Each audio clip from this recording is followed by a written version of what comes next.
welcome to the second section. Basically, as the chairperson mentioned, the theme or the sub-theme is from transition to transformation, what will it take? Just briefly, the concept of transition is a process, i.e. you are moving from one stage to another. Whereas transformation, virtually you've already arrived, you've changed. So we know what is known. How do we move from where we are to where we should be, and what will it take? And for us, to help us navigate through those processes, we have three areas to discuss. One is energy, and the second one is health, and the third one is multi-generation, multi-stakeholder networking. For us to help us through this process, we have 5 colleagues who will be in a position to take us through. On my immediate right is Dr. Margaret Ellis, followed by, I call him Koto, Momodou Senghore, then Mr. Gabriel Latjor Ndow, followed by Dr. Ramou, and last but not the least, Dr. Sulayman Njie. The first panelist speaker would be Mr. Gabriel Latjor Ndow, who will be talking about energy, and energy as an agent of inclusive growth. We know where we are. There are certain challenges. Despite all the master plans and endeavors, I think we still at least having challenges in this particular sector. Thank you very much, Chairman, for this opportunity. I've been asked to speak on the topic on energy as an engine for inclusive growth. And first, let me just point out that I know that the bulk of the discussion will focus on electrical energy per se, but energy as a topic ranges from not just electrical energy, but also biomass, fuel, and chemical energy and things of this nature. In the Gambia per se, the bulk of the energy consumption, upward of 80% of the energy, is actually in the form of biomass fuels. And biomass energy is the bulk that we should be addressing at the beginning as a caveat in terms of really how do we tackle the problems there, if there are any problems. Well, there are problems in the biomass energy because we know the environmental devastation that it has done in our environment. Biofuel, fuel wood is used generally for domestic cooking and things of this nature. And we must really address that because of the environmental impact. There's very little discussion on that, although there's a lot of projects coming on climate change and a discussion on climate change. But the impact on the environment and the linkage and how to find new modern solutions and technologies which are actually available to be utilized and focused in this area where, as I said, 80% of our energy consumption is really in that area. Now, I looked at the national document, the National Development Plan 2017-2020, and I noticed certain topics that are identified there. It speaks of biomass fuel as the form of energy, traditional energy. It also talks about the inefficient technologies that are being harnessed currently also. And then it mentions also some modern technologies such as LPGs and as well as renewable energy and also thermal generation. However, what is lacking in the document is really the detail. The devil is really in the details in terms of developing a plan, because it's supposed to be a national development plan, an action plan that shows a roadmap as to where we should go and in terms of finding solutions. It speaks of the opportunities that are available, the potential for renewable energy, but then it falls short in terms of really giving more specific details. I looked at other national documents to really draw insight into how these would fit into the national plan. Specifically, the electricity roadmap of 2017, the C for All action plan, because these are all government policy documents that also address the energy requirement, energy needs and so forth, and try to come up with a synthesis of what is known right now and where we should be heading towards. According to these documents, electrical energy, for example, 44% is consumed by domestic or residential usage. 39% was by small-scale industries and hotels. And within this segment, 8% is consumed by commercial entities, and the rest by government, 9%. And when we look at the energy balance, that is the energy consumption cake, so to speak, 78% it states is on fuel wood, 2.9% is on electricity, LPG is a small percentage of 0.43%, and petroleum consumes almost 20%, and renewable energy 0.04%. So that's a very small percentage. However, we know, all of us know the impact because we experience it every day, that electricity is quite insufficient and in great need in the Gambia. Yet we also have the highest tariff in the sub-region, in Africa in general, about 21 cents per dollar per kilowatt hour. That's about $10 per kilowatt hour. So we have an economy that is really very weak in this. At the base, our economic status is quite low, yet we suffer from the highest tariffs also for electrical energy. And we're talking about how do we impact and really harness the productive sector of our economy so that we can move ourselves from our current state to better, well-developed, advanced societies. The high cost of fuel and the high cost of installation of transmission infrastructure is also a deterrent in terms of the lack of electricity capacity in the country. When it comes to the power generation, the demand for power continues to rise. According to Pura, the generation that was produced in 2012 was 232 gigawatt hours, whereas the demand was 621 gigawatt hours, meaning we're only producing about 33% of the capacity, the requirement, the need, the demand that is out there. So there's a gap, and then that needs to be filled. The document also refers to the opportunities in renewable energy, especially on solar PV, and it speaks on examples of solar rural water pumping that 2 megawatts have been installed in EU projects and of this nature. It speaks of some examples of telecom base stations in the rural areas, as well as the tourism industry, that there's been some progress there. Yet what it fails to highlight also is the thing that, for example, the water pumps, solar water pumps, there was a 100 village project, 90% of them have broken down. And we have to know why, the cause of that. What is the cause? Because if solar is going to be a facilitator, we must know what are the causes of such breakdowns.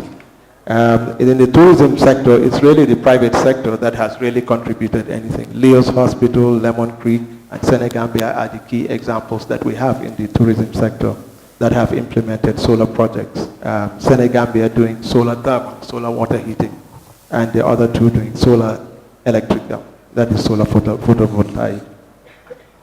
Now, meanwhile, we have a national grid. We have one company only that has monopoly on the electrification, which is NAWEC. So we cannot help but talk a little bit about NAWEC. We know that currently the generation capacity of NAWEC is quite low. And we are actually outsourcing some of our generation to other companies outside, like Car Powership, which generates 30 megawatts. And Senegal supplies us from Bara and Farafenni also to supplement. In total, we are still, when we quantify all this capacity that we have, we're still below the 100 megawatt capacity. And really the country, currently the studies state that we need about 150 megawatts of power, which looks like a big number, but in reality, it's quite a small minimal thing, because we know for a fact that, for example, in Germany, where there's very little sunshine, they are producing in the gigawatts, that is in the thousands of megawatts of electricity through sunshine, through solar PV. So 150 megawatts should not have been a problem. Yet it is a problem that the industry continues to suffer from, and it is deterring the micro scale, the micro and the other small businesses, as well as the commercial businesses, in terms of being able to advance their, act as an engine for their own growth.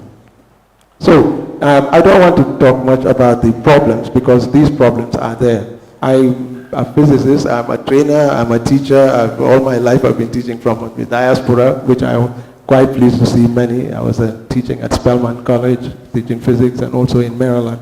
Here too, I keep linkage with the university here to see growth. Because as scientists and engineers, what we want is to find a solution. What is the problem? How can we fix it? Energy is a problem. Electrical energy, it's a game changer. So for us, then what we tried to do, a group of us, about 5 years ago, was to come and build, bring all of us from the diaspora. We met in Senegal, and actually 6 of us started a company called NADJI.BI. I use that as a way of inspiring the youth. NADJI.BI, the sun, and our goal was we want to be manufacturers. We don't want to just consume technology from anywhere, but how can we bring our knowledge, our expertise, and so forth, and pull it together and start making and developing and manufacturing and taking control of our energy space. We have the sun as a resource, a primary resource. The sun is shining right here in the Gambia, and we know that solar is a disruptive technology and it's accelerating in a very high pace, and the cost of the components has drastically dropped down over the years. We know also the global trends. China has now a green policy. They are no longer going to be manufacturing thermal generators. So warning to NAWEC, don't be like what happened to Gamtel, because the manufacturers are moving away from thermal generation. So your spare parts, you're going to have a problem in the future. So we know that the global trend is to move green. So Gambia must also capitalize that. Africa must capitalize on that. There are 500 million people in Africa alone without even the basic lighting, not to speak of any other productive uses. So there's an opportunity. We see it as an opportunity. In the Gambia, there are 320,000 compounds, households, without access to electricity. So these are opportunities. How do we fast track and give these communities also access? We cannot just sit and wait for NAWEC and the national grid to reach them. It's been 50 years and we are still, way behind in terms of where we go. National documents are very nice, but really in the implementation, it is the citizens that must take, challenge their governments and also be the drivers, so that we move the government itself and the other stakeholders into directions that we want to go. Currently, we have, just to inspire you, last year we sold 80,000 solar kits in Senegal alone, and about 120,000 devices for rural electrification. All of these products are made by my company. Every part of it, including a solar panel. This coming year, President Abdoulaye Wade is taking on this as part of his rural electrification program. He's ordered 220,000 solar kits because it's politics. It's a political era. The man is very shrewd. He wants to win the next election, and he knows that Senelec will not reach all the communities. But in the Gambia, I have a staff here. We opened an office here in the Gambia 7 months ago, and I'm busy training a local technical team. I see one of them is here actually. These are students who graduated from the university, from GTTI and others, so that we have a little team that is already up and running in how to make solar, and from the R&D work, we collaborate with many universities and research centers. I go often to Germany and collaborate with German research institutes also. But what we're doing that differentiates us is we collect data on the ground, our own data, and then we collect it and take it into the laboratories to test it based on our environmental conditions. Many of the failures of solar systems in the Gambia and in Africa has been because of not only, well, one of them is the dumping ground. Africa is a dumping ground of technology, not just solar, but any other technologies. And so we get substandard products coming in. But the other thing is that even for the high quality system, we found that the devices are not designed to be adapted to our environment. Those who are making these, Africa is not a big market for them. So from the research centers and the manufacturers, I work with Siemens in terms of their labs. I go to their labs for the battery manufacturing, when we're working on the batteries. But we have to be part and parcel of the data collection, the assessment, the R&D work that goes into it. And then you can develop your own systems that are lasting and sustainable. So that we are proud to say that we are the only ones in this market. In fact, we enrolled in the World Bank project program called Lighting Global Africa. Which is for manufacturers, basically to discourage dropping of substandard products in Africa. And we are ranked #1 by the Lighting Global Africa for this system. So the thing is, the quality can be there, but then the cost also goes down because you don't have to import. And then import the product from abroad. Thirdly, you're also creating knowledge, local knowledge, and creating innovative ideas. So in July this year, we were given an award of $40,000 by the UNDP for manufacturing, for the first time, a complete solar milling machine. A solar milling machine that's running on solar. And it's deployed in the communities.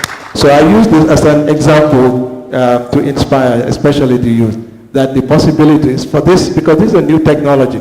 We don't have to wait, unlike the other technologies like the thermal generators that were manufactured, invented 100 years ago. Solar is still evolving as a technology.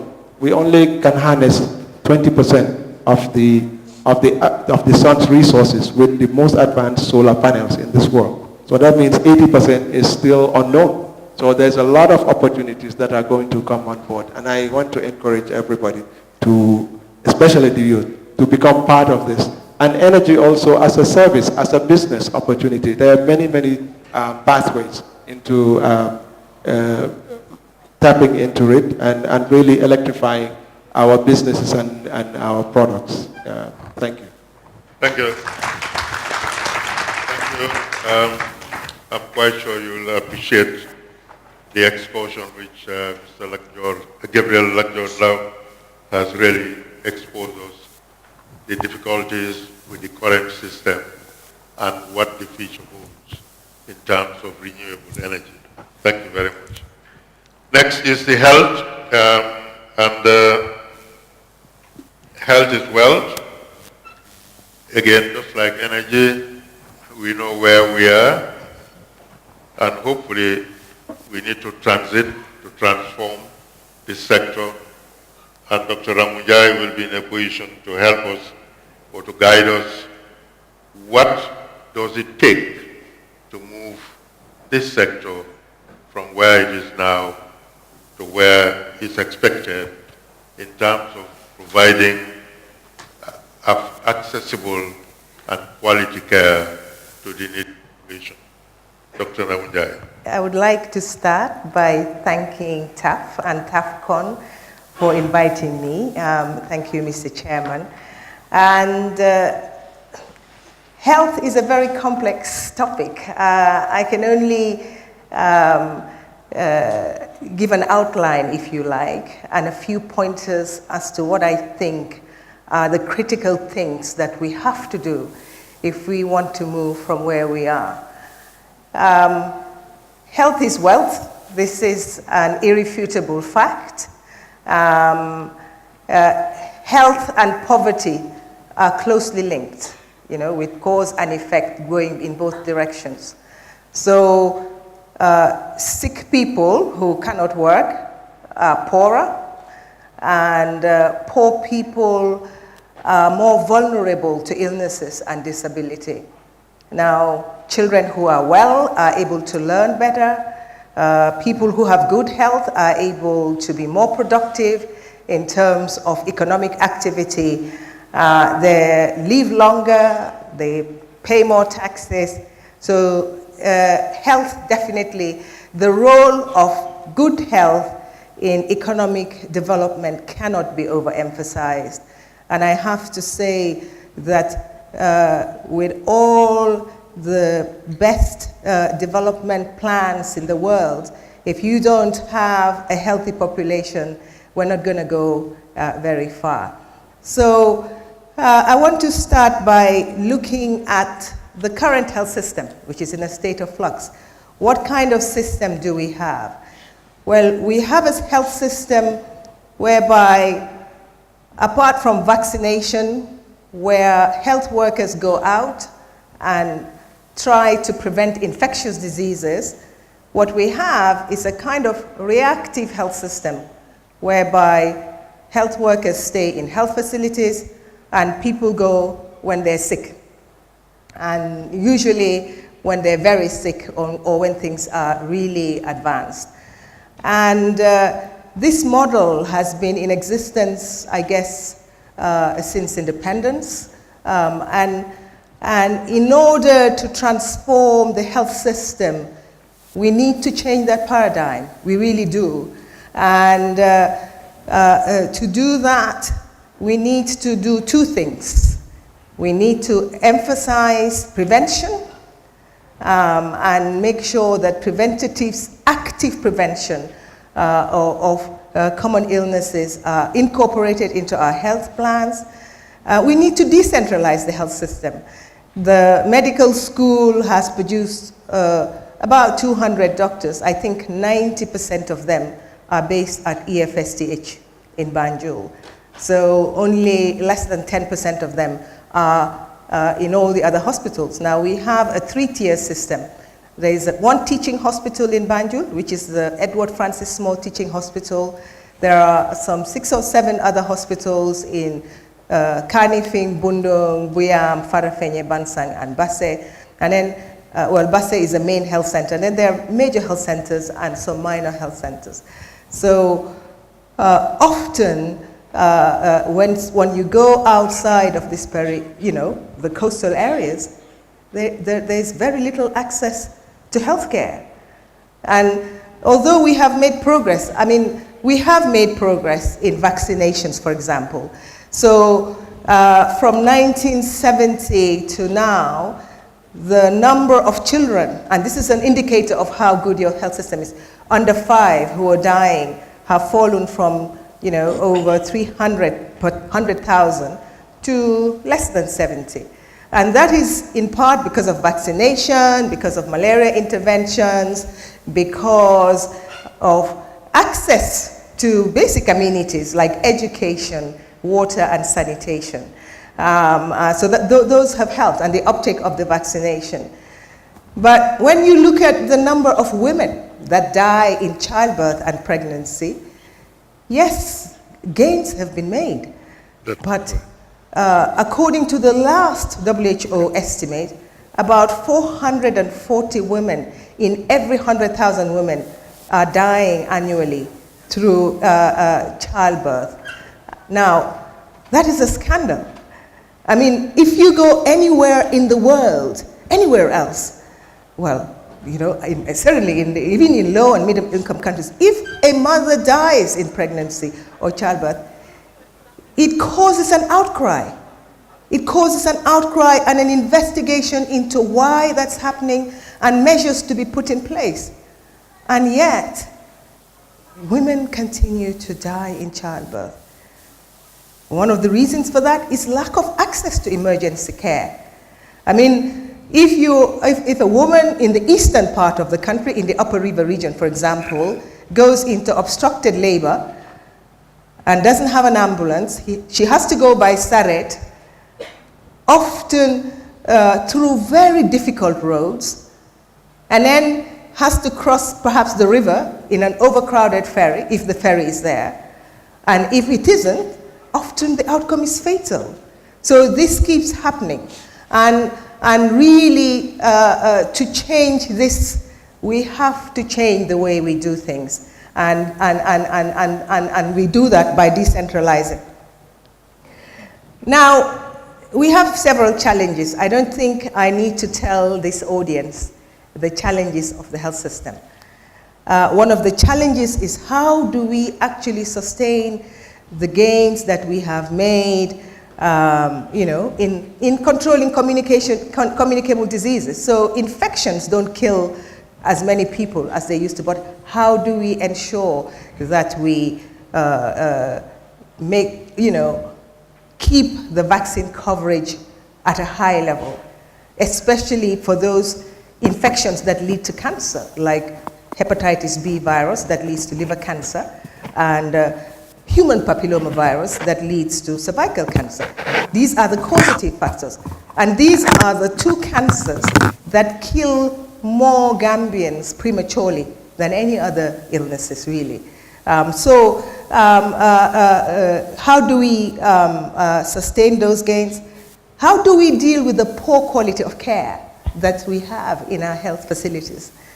And by that, I mean the lack of diagnostics, the frequent stockouts of medication, inability or poorly managing the common ailments that we have.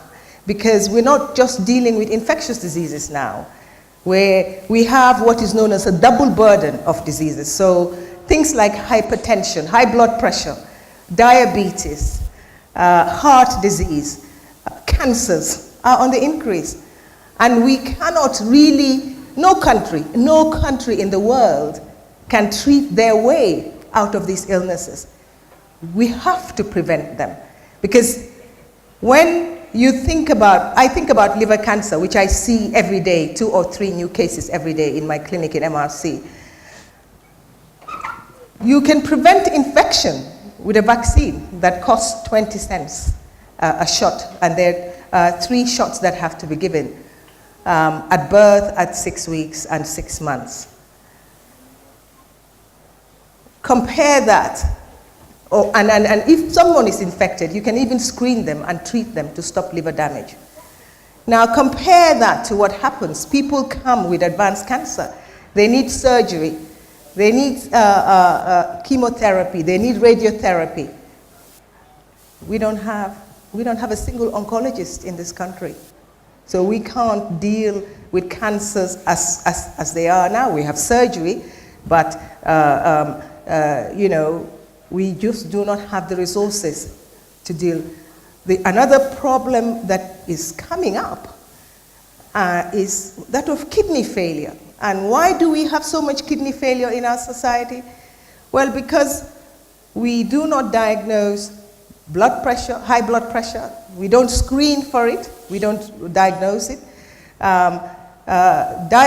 Diagnosis of diabetes is often missed or done at a late stage. So these two, not managed well, can lead to complications. And then we all know how expensive it is for the dialysis machines, for the consumables that we need in dialysis. So for these and other reasons, we have to change paradigm. So how do we respond to this? Well, I've said we have to change the health model. And really, to change the health model, we need to restructure the Ministry of Health. It needs to be restructured in line with this new vision. At the moment, at this current time, the ministry is organized in a way that hampers its ability to actually deliver its technical responsibilities. So we have about 16 or 17 directorates, 9 of them at the central level, others at the regional level.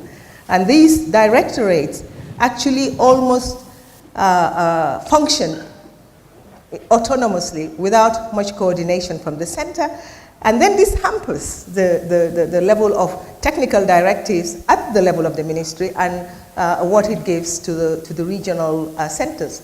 So I think that is going to need to be one key thing that has to be done if we want to move forward, but also to improve the technical capacity, to have somebody with high-level technical skills that can actually synthesize, analyze all the technical information from all the directorates and formulate policies. Somebody who has health system expertise, because your health system really is only as good as the people manning it. So if you have competent technical people, then there is no problem. But if we have people, low-skilled people, then you will have, you will not be able to deliver the optimum care that needs to happen. We need to make health a priority, and by we, I mean the government.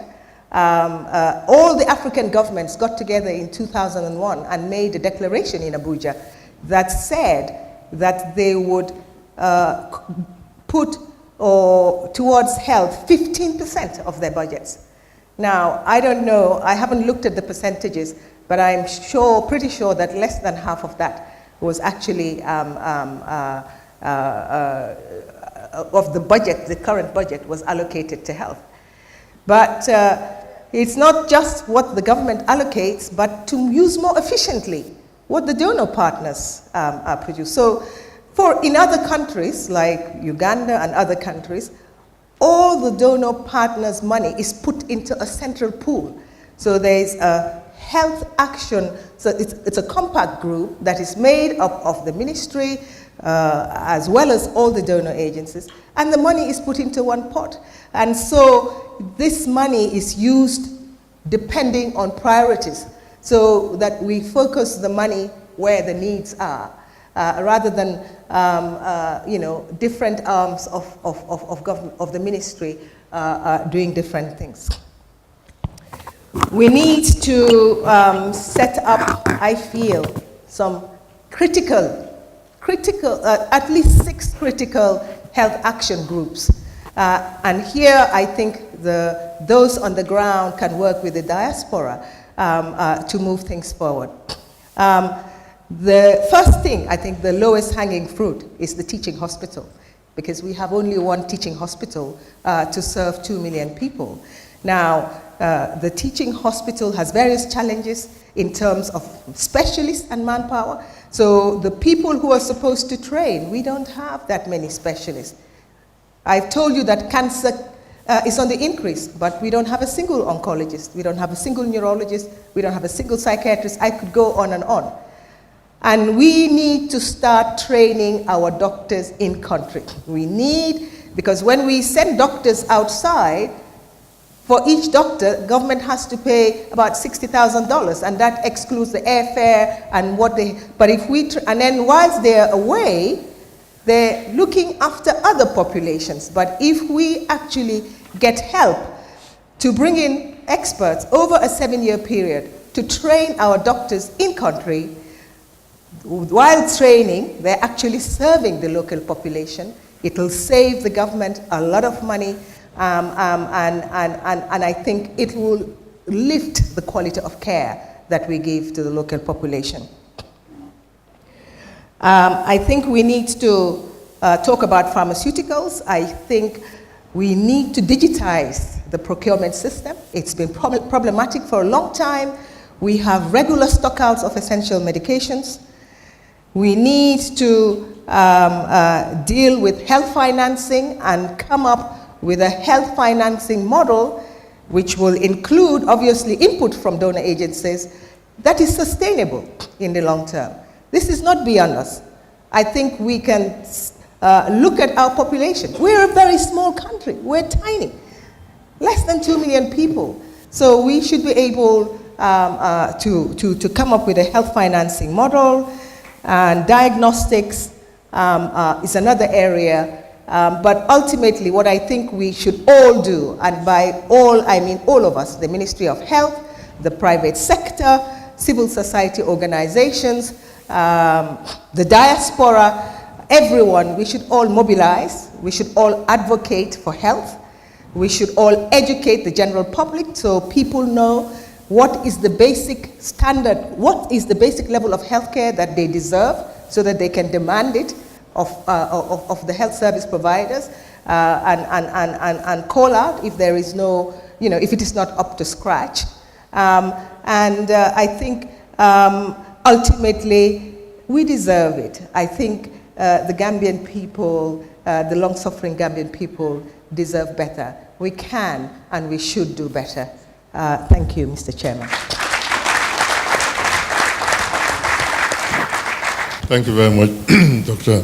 Ramou Njie. At least provided us where we are and how we can move from where we are to where ideally the challenges are there, structural challenges, management challenges. But I guess through this interaction, we'll be in a position to come up with some suggestions which we will take home. Thank you very much.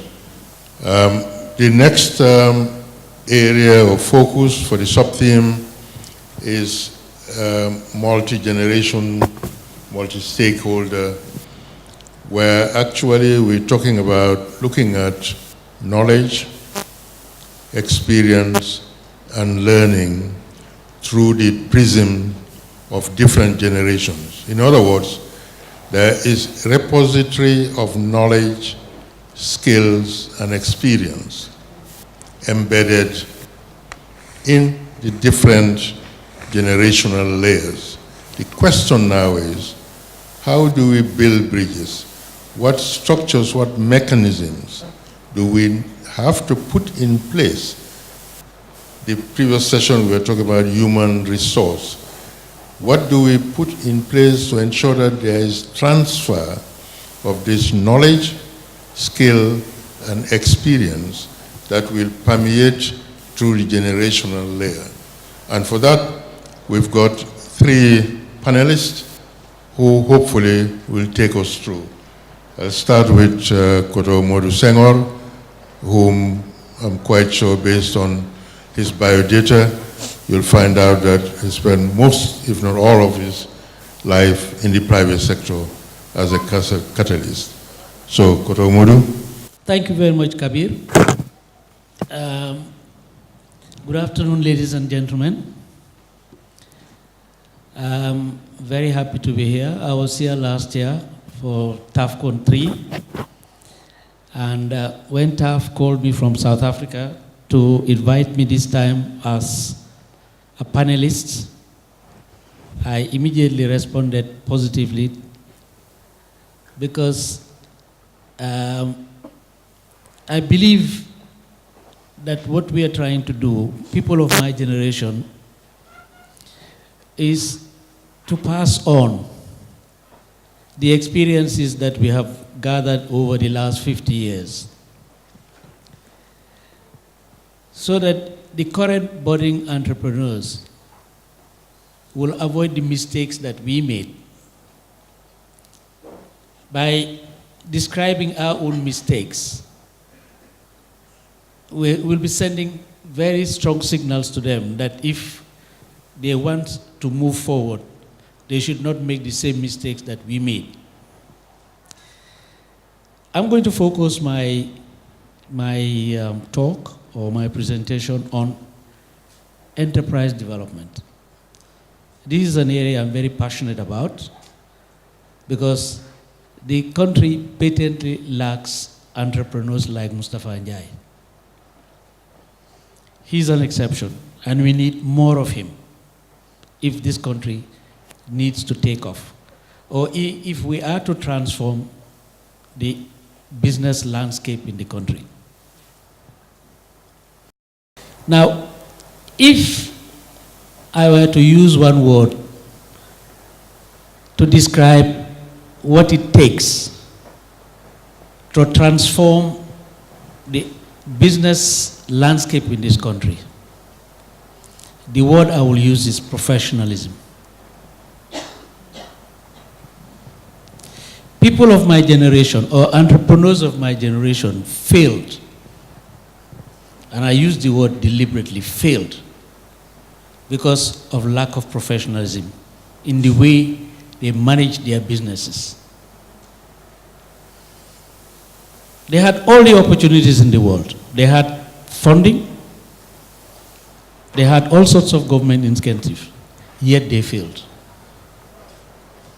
They failed because, in my humble opinion, they didn't manage their businesses in a very professional manner.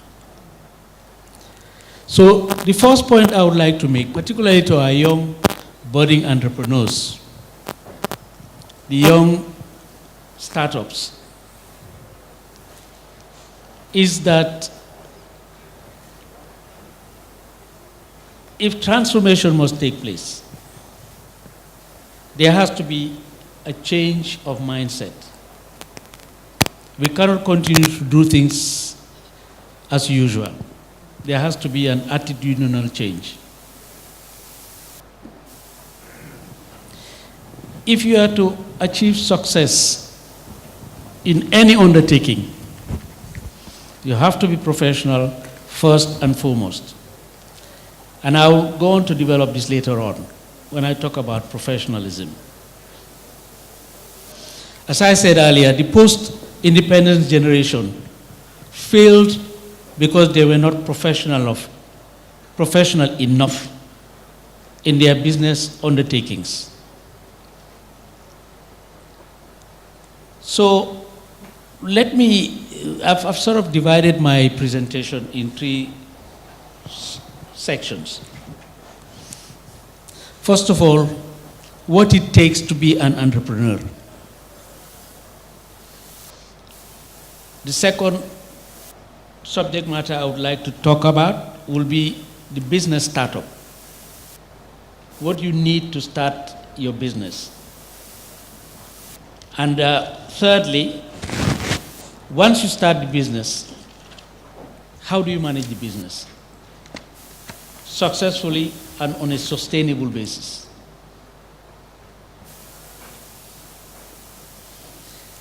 Earlier on, Taft talked about passion. In fact, this is one of the key things that I wrote in my notes. If you want to start a business, you have to be clear in your mind what you want, where you want to go. First and foremost, you don't just say, Mr. X is doing something or Mrs. Y is doing something, I'll go into it. You have to determine for yourself what you want to do. Taft told us how passionate he was about carpentry.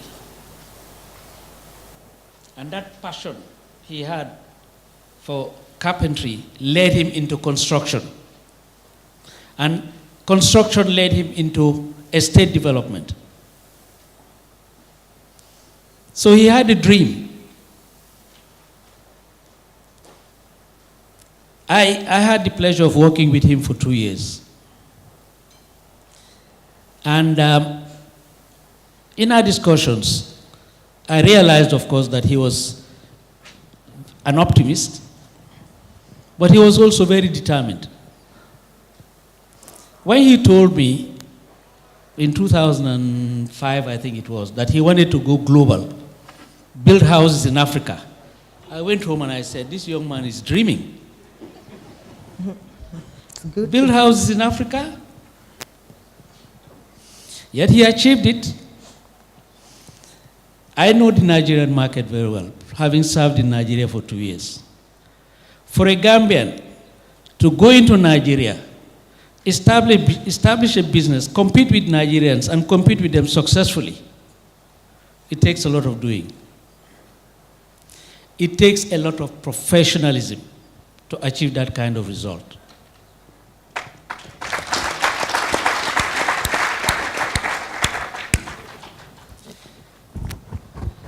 So this is the first message I have for budding entrepreneurs. You have to have passion. You have to know, first of all, what you want to do, where you want to get to, and then you have to have passion for the activity that you want to embark on. You also have to have self-belief. And this is something that TAF also doesn't lack at all. He believed in himself. He believed that he could achieve it. And he worked towards that.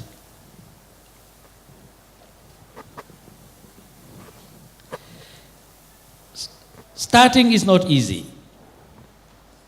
You're going to get temporary setbacks, but that should not deter you. You try, you fail, you get up, dust up, and continue. That's what it takes. You cannot achieve success in a decade. It could take 2 decades. It could take 3 decades.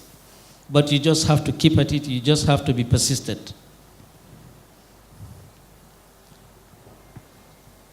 You must be ready to take risks. In fact, I found a very interesting quote in the internet, which says that the future belongs to risk takers, not to comfort seekers. People like us were comfort seekers in the sense that we were working for multinationals. They were paying us very good salaries, giving us very excellent conditions of service. So we were scared of taking risks. We stayed on our jobs because we were comfort seekers. So people like us will spend the rest of our life working for other people, probably earn a decent salary, probably earn a decent pension, but it stops us that. You would never be employers. So you have to be willing and able to take risks. If you have one property, you must be willing to pledge that property to get credit to start your business.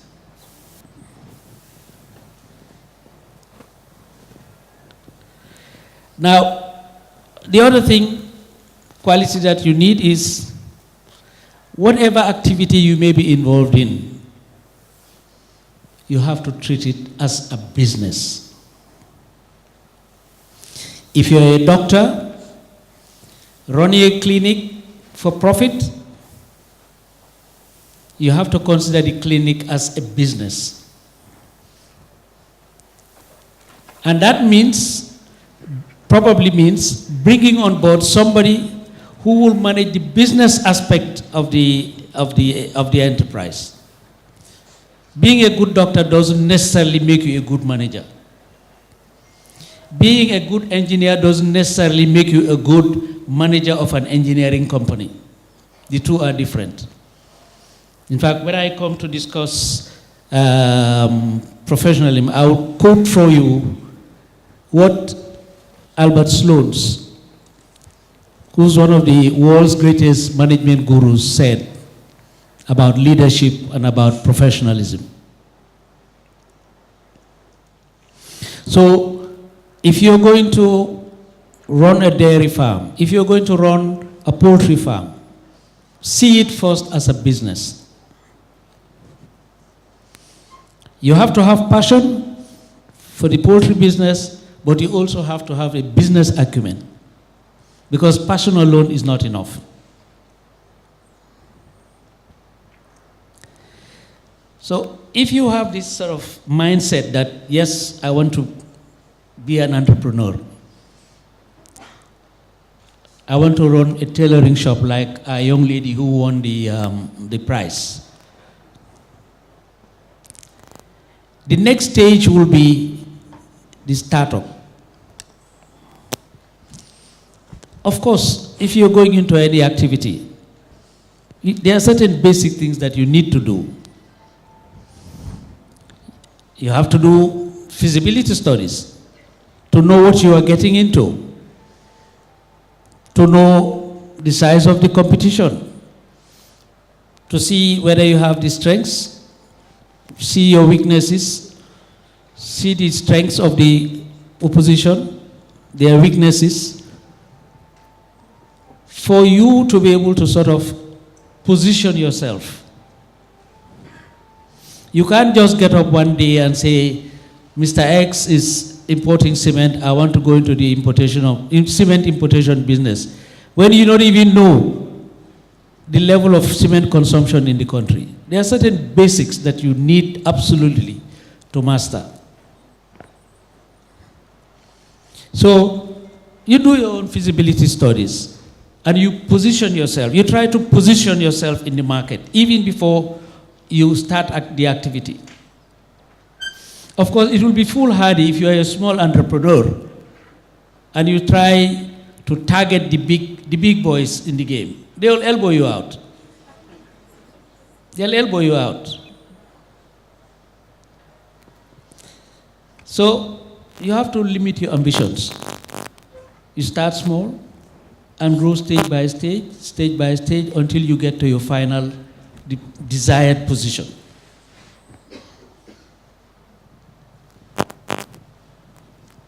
You also have to formalize your organizational structure. This has been a major source of failure in this country. You start a business, Momodou Senghore's Brothers and Sisters Limited.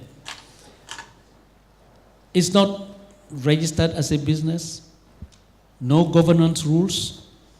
It's my property. I bring in my brother maybe, I bring in my sister maybe. God forbid, the initiator of the project dies, the business dies.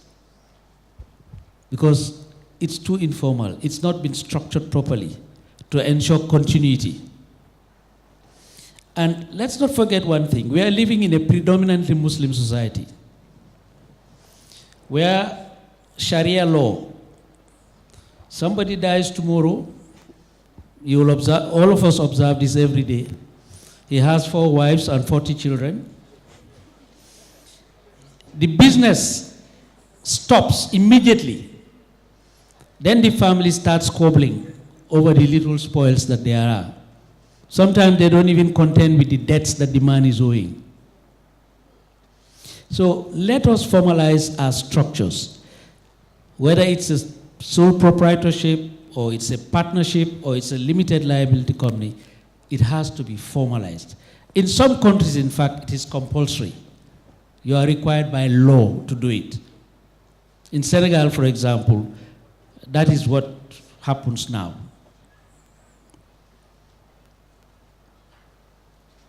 As I say, it ensures business continuity, because this country is littered with cases of businesses dying immediately the proprietor or the initiator dies. And that is not desirable.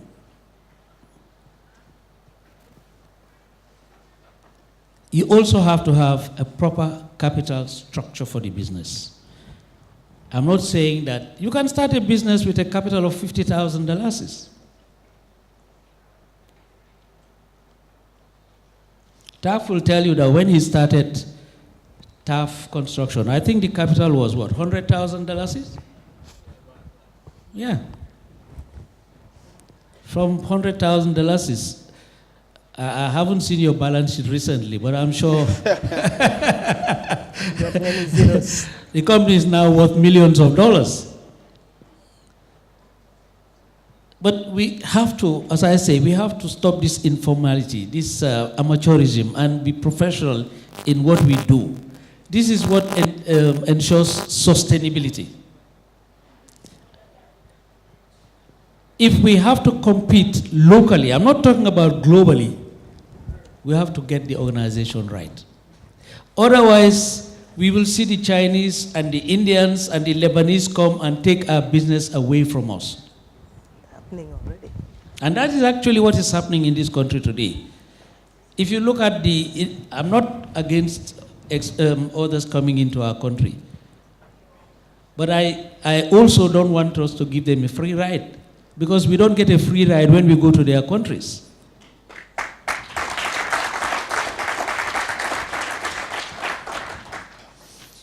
You know,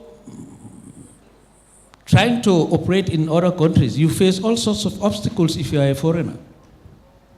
And these are deliberate obstacles. So we try to be open-minded, we try to be liberal, but let's also protect our own. Let's also try and protect our own indigenous business. But they have to deserve it.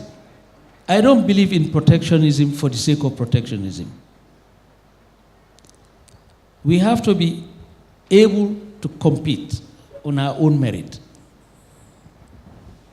And unfortunately, this is not happening a lot now, because we are not professional enough.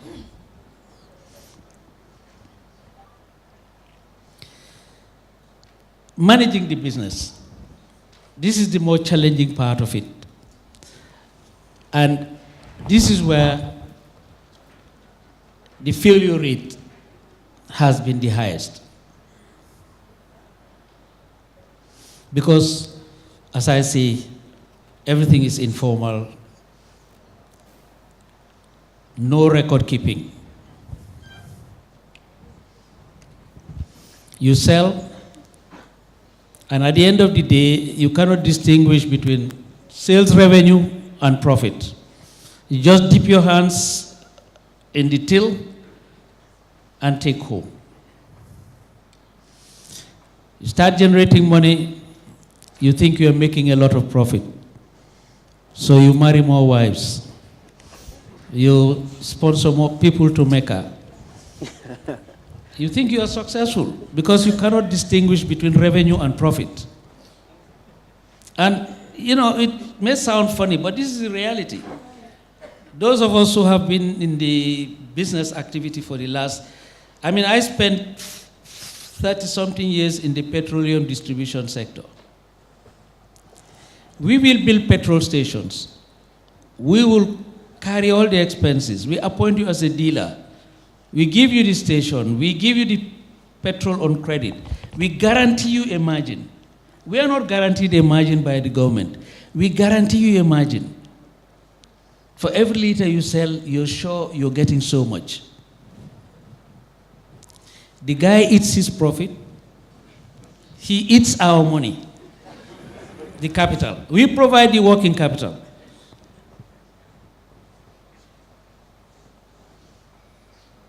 And what does he spend it on? Some profligate lifestyle.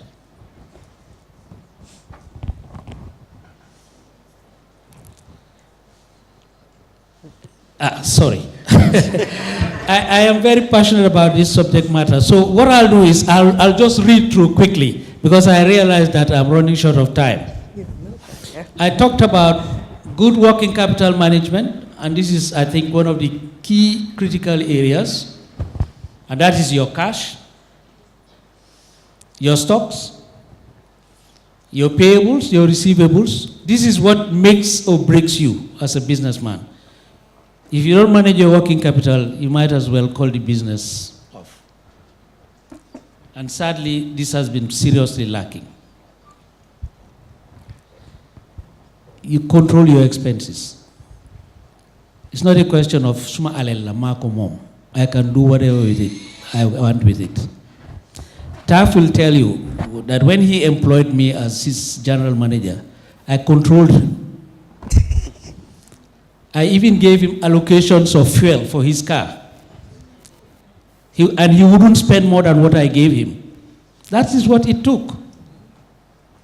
When his telephone bill at his house ran high, I called him once and I said, Taff, what is happening? Your telephone bill at home is high.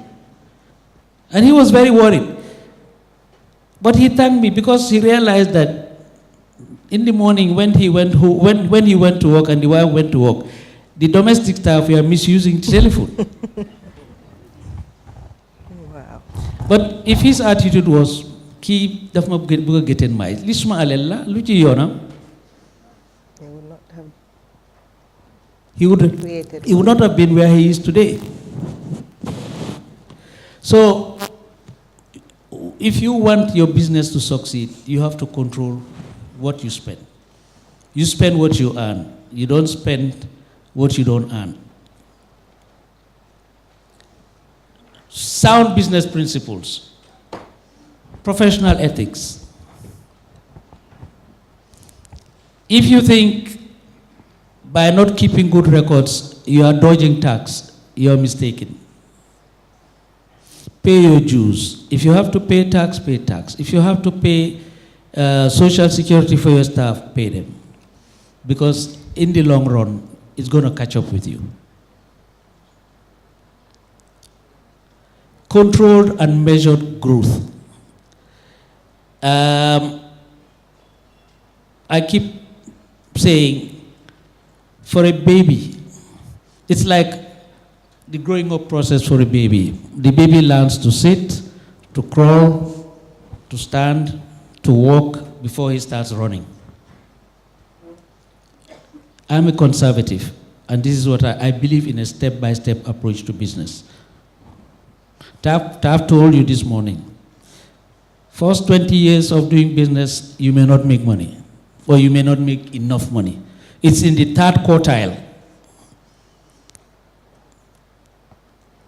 So if you start a business and you expect that in 10 years you'll be a millionaire, you may be lucky, but that is not the standard.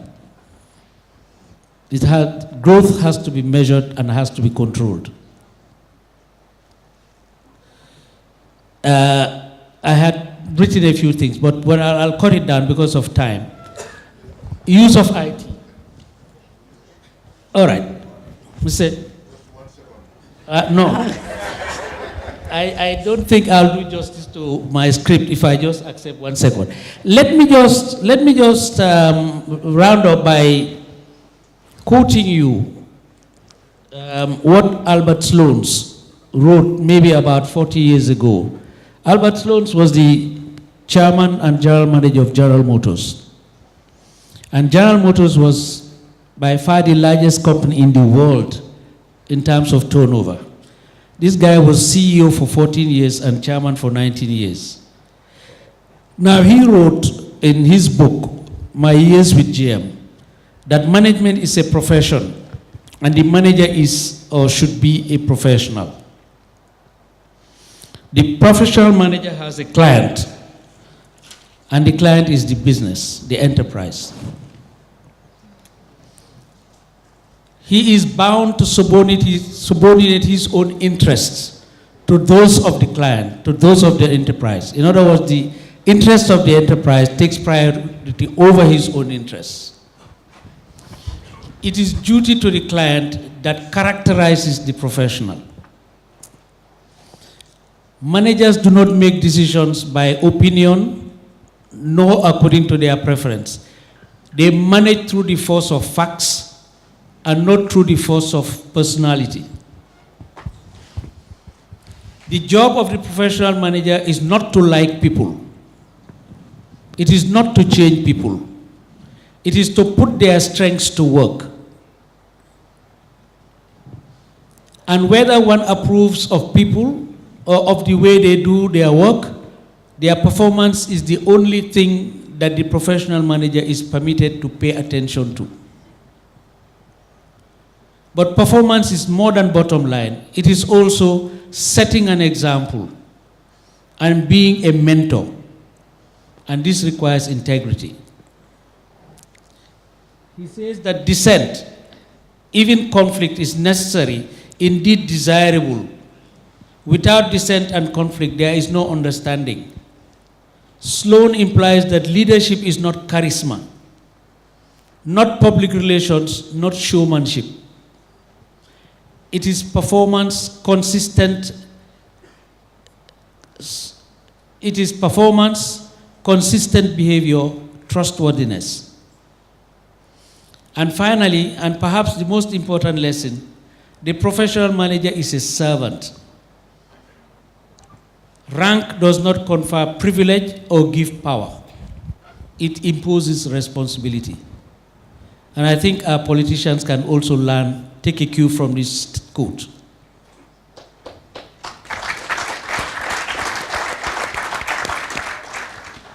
It says, the manager is a servant. The politician is a servant. Rank does not confer privilege or give power. It imposes responsibility. Let me just end this small apologies to my chairman. Some quotes that I found in the internet. It says, a wise person knows that there is something to be learned from everyone. A wise person knows that there is something to be learned from everyone. Another quote says that it requires wisdom to understand wisdom. And none of us is as smart as all of us. None of us is as smart as all of us. We have to work together to achieve great things. Thank you very much. Thank you very much. I think that's really provides a trajectory for the youngsters. There are lessons learned and key messages shared. May I now call upon Dr. Margaret Ellis, again within this multi-generation, multi-stakeholder sub-theme, to do her presentation. Well, I would like to begin by thanking Mr. Njie for the invitation. I connected with Mr. Njie late in 2017, and I had an opportunity to meet him face to face this last summer when I came down to work here in the Gambia for 2 months. And I had just almost wrapped up a manuscript for my second book. The first book was on influence, and the second book was talking about legacy. And so in studying Mr. Njie and following him and seeing the work that he's doing, not only in the Gambia but in Africa, I was really thrilled and excited to have a Gambian in the Gambia to feature in my book, to talk about legacy and the fact that it is possible. Legacy is possible. So thank you, Mr. Njie, for being a voice of influence and being a beacon of hope in the country. I really appreciate you. Well, my topic, I'll be focusing on talking about the multi-generations. How can we leverage the different generations to go from transition to transformation? And when we talk about generations, it's important to know that there are 3 generations in question here. In every society, there are the Gen Xers, and then you have the baby boomers, and then you have the millennials in every society. And for a society to transition, move forward in any society, all generations need to be included in the implementation, the planning, the leadership of that nation. And because if you're looking at the Gambia through my lenses, I believe that leadership is a glorifying need in our nation. And so my presentation will focus on how can we leverage the multi-generations in leadership specifically. The leadership expert, John Maxwell, says that everything, not some things, but everything rises and falls on leadership. Which means that if there is no leadership, it does not matter how much funding that comes into this nation. It doesn't matter how much education we have. It doesn't matter how much training, how much money we invest and time in training people. If people are not trained to manage what has been given to them and to lead with integrity and authenticity, we are not going to move forward as a nation. And so when I talk as the founder of Coaches of Influence Foundation, and I work with youth and women globally to inspire youth and women to find their why in life. Every human being in every generation has a responsibility over some sphere of society. And if people are not given an opportunity to rule in the areas that they are supposed to rule in, now they become a problem.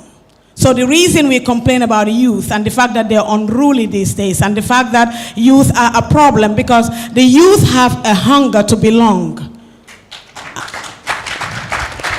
and they have not been given that opportunity to play their role in their sphere of society that they are called to lead and to transform. So when that happens, people become disruptive because they call for attention. So their unruly behavior is a call out. Hey, we are here and we want to get involved. So we need to keep that in mind. And so when there is a school of thought. Gambia was literally born in 1965 when we were given independence. And there was a school of thought that was established back then, or that we adopted, that leadership is only meant for a certain group of people, a certain gender, and a certain age group. And somehow that mold has not been broken yet. Somehow we are still operating. We are free but not really free. Because there is a culture that was established, and culture has a way of stifling freedom and advancement if culture is not evaluated and updated. So I think for the Gambia, we have gone to the point where we need to evaluate our culture, and some areas of our culture need to be updated. And that area especially focuses on bringing youth and women to the platform because they have skills, they have talent, and they have something to contribute to take us to the next stop. Nice, very true. And one thing that inspires me is, so when I study societies, because I work around the globe with several leaders of nations and different societies, doing leadership training and coaching people and individuals and speaking.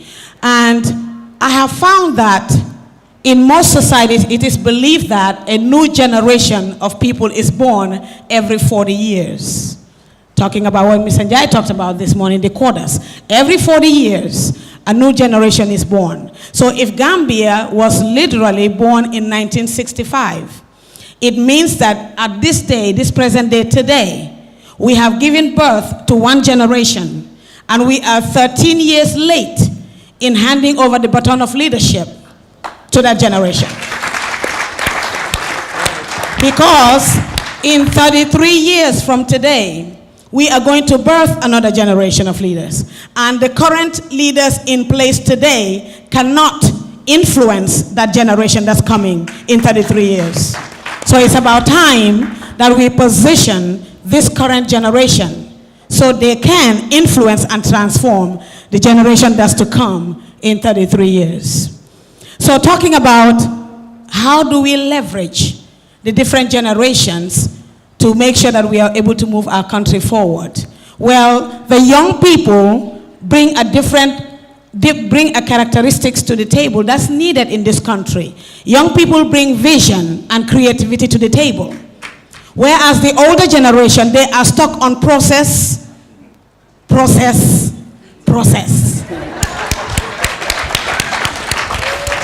It's like a computer that's frozen. We are just frozen on process and structure, but it's a myth. It doesn't really exist. Because when I look at the Gambia through my lenses again, you may not see what I see, but through my lenses, when I look at the Gambia, I don't see process and I don't see structure. Yeah. It's a facade. Very chaotic.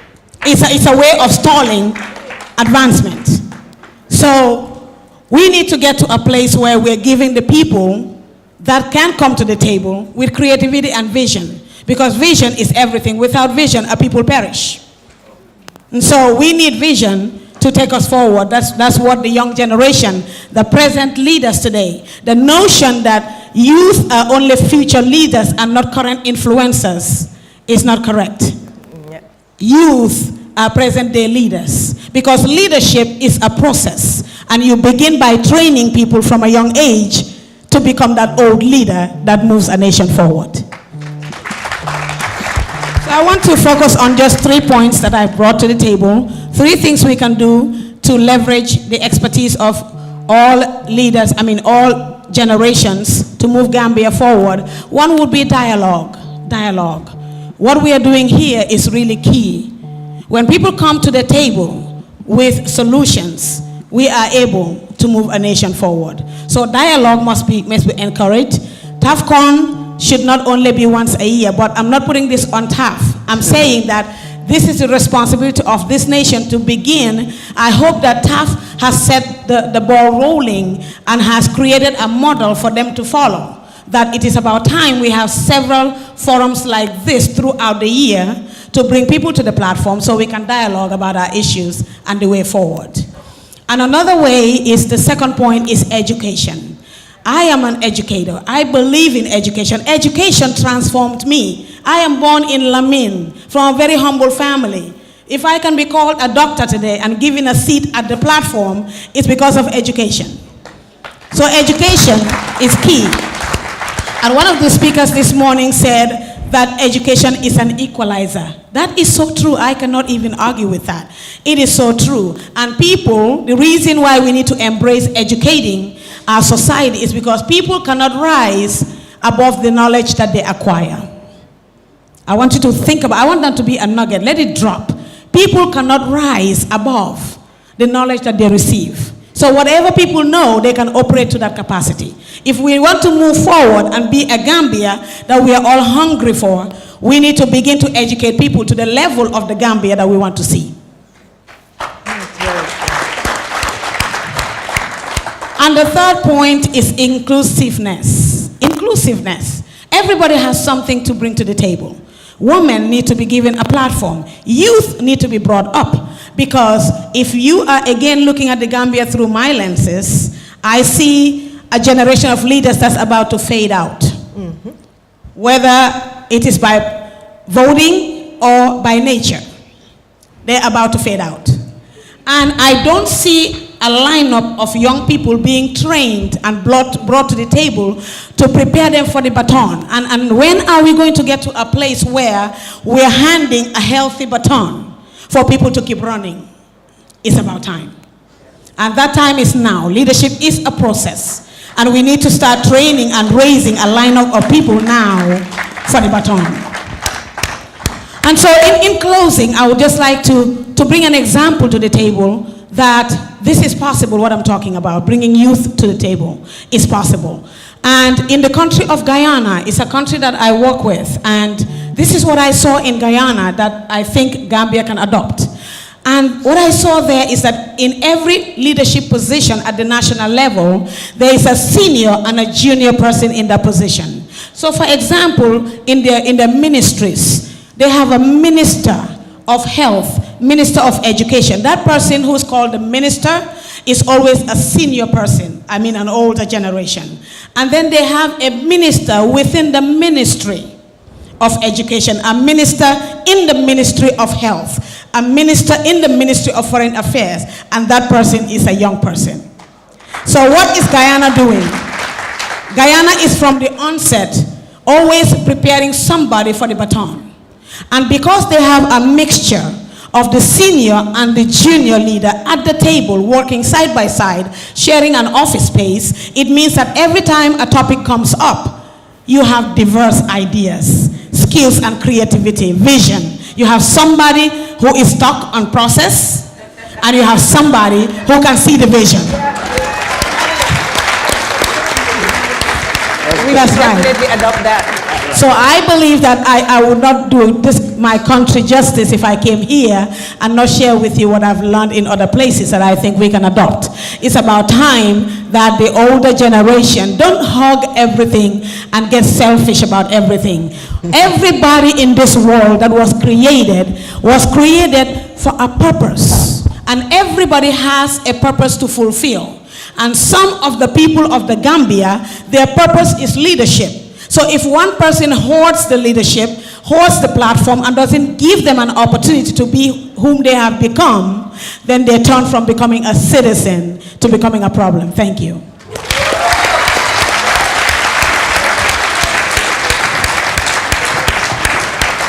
Thank you very much. Thank you very much, Dr. Ellis. I think that was really inspiring. Thank you very much. I think that was very, very inspirational. I now call upon Dr. Sulayman Njie to be the final speaker. Over you. My topic, I want to talk mostly about models, because models matter. But before I get into a model discussion, I want to first thank TAF and the TAF Foundation for actually inviting me here. I think this is a great platform, and we need, like Dr. Ellis said, we need to replicate this in other sectors, not only in the TAF bubble, but outside the TAF bubble, right? So first of all, I know a lot of people are saying, gosh, you're so young to be here. You're so young to be a professor. You're so young to be a PhD. I get that all the time, by the way. Some of my students are actually older than me. And for the most part, you know, I present maybe 7 to 8 papers at conferences every year. And usually I'm the youngest there. So I'm actually totally okay with this. I'm in my element, right? I'm totally in my element. But I want to talk about the models. We have the TAF model. And I also don't want to take this and approach it as some kind of a lecture, but I'm a lecturer at heart, so I kind of enjoy that kind of stuff. Anyways, how many people here know Momodou Bun Njie? Everybody. You've heard of Momodou Bun Njie? Okay, what did he do? Business. Like what kind of business? He said cola nuts. Say it again? Cola nuts, right? The problem with most of us, we can even tell you what Momodou Bun Njie did. The older generation perhaps could. My generation don't know much about Momodou Bun Njie. The problem is that we cannot replicate the Momodou Bun Njies. I can learn the TAF model, go to class and teach that model any day. Models matter. Models are very important. We need to actually have systems and structures that we can actually use to make Gambia a better Gambia, not only for us today, but for posterity, right?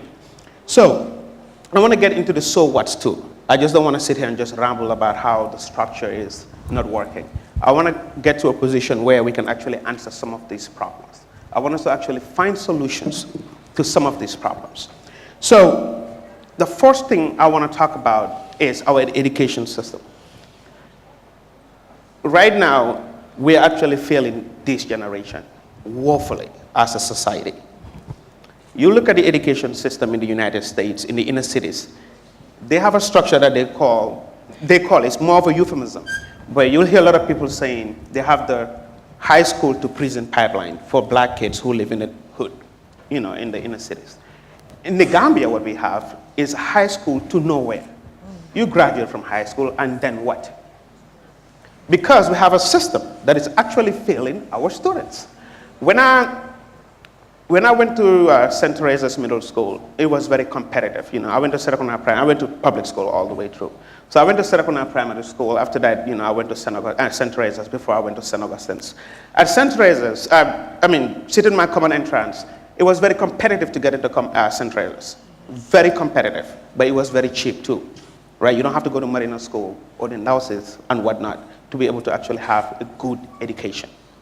Well, with the new system we have, they call it fast track or whatever the hell it is, I don't know, but it's not a good structure. It's not working. It is not working. It is failing us.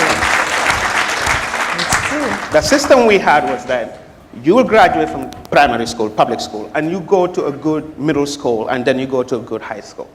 Now we're actually warehousing students in classrooms, pushing them to the 9th grade, and then we expect miracles. We cannot etch and sketch our way to prosperity. We cannot. We need systems and structures that we can actually use to make this system better. The other thing I want to talk about is how this actually connects with the bikeway migration. We have a lot of youth today because models are very important. In my neighborhood in Churchillstown, I'm from Serakunda, growing up in Churchillstown, you don't see a lot of doctors, you don't see a lot of engineers. What you see is a bunch of semesters building homes. That's the same structure we have today. Why wouldn't you want that as a kid? Why wouldn't you? Nobody's telling you anything different. What you have to do is to get out of the Gambia. Now we have a bunch of young people trying to get out of the Gambia by all means possible. Because they have friends who've used the backway migration. A year later, they're buying one of these homes. Why wouldn't you want that? That transforms your life. And I know many people here, you know, I have a blog, so I've blogged, and I've written about all of this stuff for the last maybe 4 or 5 years. So if you read my blog, you're like, oh yeah, he's just talking about the same stuff. But this is a new platform, and I'm sure some people haven't read my blogs and whatnot. But it is important to have models. The semester model works. Let's not lie to ourselves. It works. Once you travel, you come back home, you get treated with respect. You get a status. You get access to capital and money. And if you're lucky enough, like myself, I traveled to the United States a little bit right after high school. I got a full ride all the way to my PhD. I didn't pay a dime after my freshman year, right? But how many people can say that? If I didn't have that access, if I was still in the Gambia, I would still be mediocre as hell. I grew up with a lot of people in Serekunda who are way smarter than me, and I'm talking about way smarter than me, but they're limited by the system. They're limited by the structure we have. The problem we have is that you have a kid graduating even from University of the Gambia. They can't even do a PhD here. They don't even have a real campus. They don't even do real research. I came here 3 years ago in 2015. That was my first time here in almost about a decade or so. And I was talking to some students at the University of the Gambia, but they're bossing some students from Kotu and whatnot, the high school. So I was talking to this kid. She graduated a year prior, and I think she got like first or second in the Gambia, and she wanted to do some kind of engineering course that they don't have in the Gambia. So she has to go to GTTI to do mechanical training. We have a system that is failing us. And just like you said, that the youth is the future. Let's just get rid of these buzzwords. The youth is the future, the harnessing the youth dividend. Those are all, it doesn't make any sense, right? It doesn't. The youth is it today. If we are attacked by a country, we actually send the youth to actually defend the country. Yet the youth is the future. The youth is the present. There is no future we're talking about here. The future is a 5-year-old kid. The youth is grown. And investing in human capital is important. It is crucial. It is very, very important to invest in human capital. And right now, I don't think we're doing that the way we should, right? So again, models matter. The semester system works. The other problem we have is, I'm just wondering what the government is doing moving forward. My mom's family, they're from Tujareng. I visited Tujareng in 2015. When I left Gambia, Tujareng was a sleepy town, a sleepy village actually, right? I enjoy going there. It was fun. I still enjoy going there. But in 2015, I was shocked about what's going on in Tujareng. The rapid development, the rapid urbanization. My mom owns maybe 80 by 80 or 100 by 100. When we were kids, we used to go there for, go to the orchard and look at the, get some mangoes and oranges and stuff. That was cool, and we had actually a caretaker living there. Today, you're not going to have that in Tujareng. You're not going to have a caretaker living in a house, in a compound with their family. Because all those orchards are 15 by 15, 20 by 20 prospects. What is happening in Tujareng is that 20 years ago, a lot of people who didn't make it in Serekunda will probably go back to Tujareng and actually farm. Subsistence farming was a thing. Now the people who own the land are selling all that land, married maybe 2 or 3 wives. But then what is going to happen with those kids? I call these kids the disinherited class. They're going to grow up with nothing. They're not going to inherit anything. What is the government doing in regards to forecasting? What are they doing with regards to massive urbanization? Do we have answers to this problem? Are we even thinking about this? Are we looking into the today and the future? We need serious policy.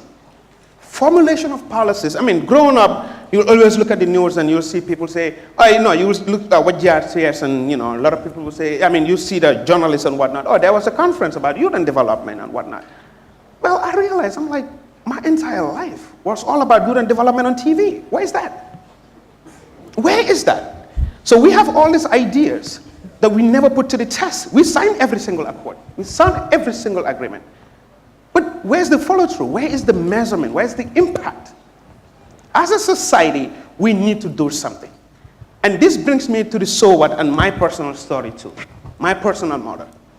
A lot of people are not lucky to have my model because my dad was more of an accountant. He'll come home every night crunching numbers and whatnot. And I was like, I hated this. I don't want to do this. It wasn't fun.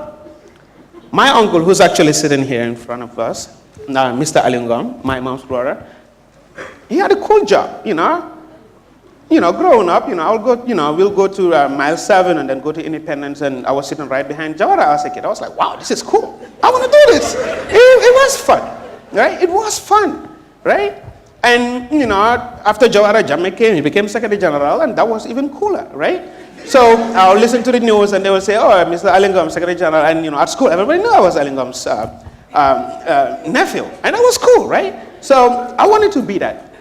But what did he study? I was like, oh, so my sister asked my sister, oh, what did Uncle I do? Oh, yeah, he went to school for economics and international relations. I had no idea about that stuff. I didn't even think he did international relations, but it didn't matter. I wanted to do that. I wanted to be a diplomat. Yeah, I mean, it was cool, right? He was on TV and all that stuff. I wanted to do that, but I had that model. When I applied for, when I did my A-level here, I asked him, we talked about it. When I applied for undergrad, we talked about it. When I applied for my graduate school, and he attended all of my graduation except for my PhD. We talk about it too, right? I had that model. A lot of people ask me, oh, you're from Serekunda. Oh yeah, I have a nephew who lives there too, but he's doing nothing. How did you make it out of Serekunda? I was like, models matter.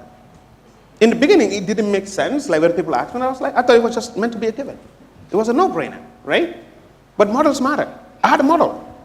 When I got my first job after graduate school, I had 2 job offers. I asked him. I was actually at his house in Washington, D.C., and he literally gave me the best advice. I took that job offer. I have a model. I don't want to be an accountant. Even though I work for the Government Accountability Office in Washington, D.C., I am not an accountant though, right? But models are important. If we have models, we can replicate them. We can teach models. But not many Gambians actually have these kind of models. We have to be honest. And we cannot just blame the kids for not doing anything. You get or something. What is there for them to do? What are the models? What are they seeing around them? What is around them? The semesters are around them. Why wouldn't you want that? I mean, it's like you hate them. You don't want them to prosper because the semesters are prosperous, right? It's a model. So we have to have honest conversations about some of the deficiencies, some of the structural and societal problems we have in the Gambia. Another important thing is documenting. Documenting our narratives are important. Documenting our life stories are important. We can hopefully, Taf would actually have a big magnum opus about actually his background and stuff. I mean, I read some of your inspirational. It's fantastic. But how many Tafs do we have there? Because having the right or the will to explain your story in your own words is cathartic, it's emancipating, it's powerful, and people can connect. Taf grew up with probably a lot of people now who are like, oh, money, my mom, you're running an attire. Right? But Taf's story is Taf's story. That doesn't mean we're gonna make a lot of Tafs, but we're gonna actually mold a lot of people in Taf's image. That's what we need. That's what we need in Gambia. We cannot just continue on this path. We cannot actually have ministers of youth who are like in their 60s. It doesn't make sense. It doesn't. Right? It doesn't make sense. Sure, they were youth at some point. 30 years ago, they were youth. But the youth of Bob Dylan's era is not the youth of today. The youth of Laba Sosa's era is not the youth of ST. Nope. It's different. We live in a different era, so we need a paradigm shift, right? You were talking about a paradigm shift. We need a paradigm shift, and that is crucial. I talked to my dad's brother, he was a historian, Latjor Njie, and we had this really interesting conversation about actually Gambian society and actually how he was able to actually collect a lot of data and a lot of information and whatnot. He went to the griots and asked them questions. I didn't know that. He asked this griots a bunch of questions about actually his family and other families within Banjul and Senegambia as a whole. He was able to narrate this, but he never documented any of this. Never. I asked him, why not? He was like, I'm got it. And that was it. Right? He's probably one of the smartest human beings I know. But if somebody doesn't write about Alhaji Mansour's story, it's going to end up being a footnote. Like all of actually our doyens, the giants, the titans of industry in Gambia too, even though we don't have real industry, but I'm just using the word loosely. All of these people are going to be footnotes. All of them are going to be footnotes unless we start documenting these narratives, these stories, because stories matter. all societies are based on myths. All of them, no exception. If you go to the United States, they have a demigod called George Washington, Thomas Jefferson. Where are our demigods? They're nowhere to be found. So we need to start documenting. And networking is also important. And social media, don't underestimate the power of social media. When I wrote my dissertation proposal, my PhD proposal, I actually posted it on my blog and sent it through Twitter. The amount of feedback I got from it actually directed the actual approach of my dissertation. A lot of people, a lot of older people with wisdom came and told me, oh, well, we had this system. Oh, the Visaka system wasn't working. What about you look at this system? I was like, oh, okay. I never looked at it that way because I was like in the mold of like do-gooder, right?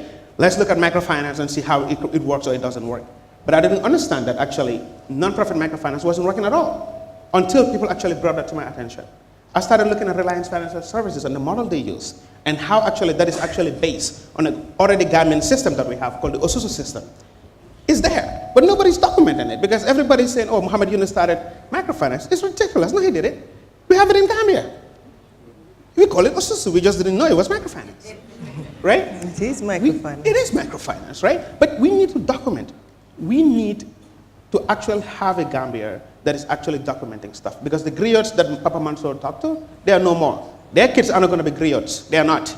They're going to do other things. That means that dies there. That's it. The Momodou Bun Njie model is gone. The TAF model, the Mohamed Jah model, and these other people, these new titans, we need to see how actually we can leverage this. We need to reach out to these people. Or perhaps these people can, like this platform is one of the best for that. In closing, I just want to talk about the importance of networking because I just, I kind of brush it off a little bit. But networking is crucial because a lot of people that I was able to reach out to when I was doing my dissertation, the older generation of Gambians, some of them in their 50s and 60s. I was shocked to learn we actually have this many PhDs in economics and stuff. I didn't know that because I didn't make a PhD until I went to America. So I didn't know we actually had this many PhDs in the Gambia. So it was important for me to network with these people through Facebook, through LinkedIn. Some of them I read their dissertation and emailed them, but we have them. I talked to Dr. Tijan Sala. He was the first Gambian to get his PhD, master's and PhD from Virginia Tech. I'm the second. It took 30 years for a Gambian to get a PhD from Virginia Tech, and then we have another one 30 years later. I was like, this is it. We're not going to do this again. We're going to make sure we actually have more Gambians going to Virginia Tech. And lo and behold, we're going to have 2 Gambians going to Virginia Tech next fall. Because models matter. We need to make models into a thing. Like we need to transform our system. We need to transform the way we think as a society. We need to transform the way and actually have a different approach to things. And in closing, I'm just going to say that I am, as always, cautiously optimistic about the future of this country. But let's make sure we talk about the so what. The problems, we can talk about it on Facebook, you saga and and everybody go to bed. But the so what, then what, right? What is the next step? What are the things we're going to do to make Gambia better? And to that end, I would say that a better Gambia beckons. Thank you.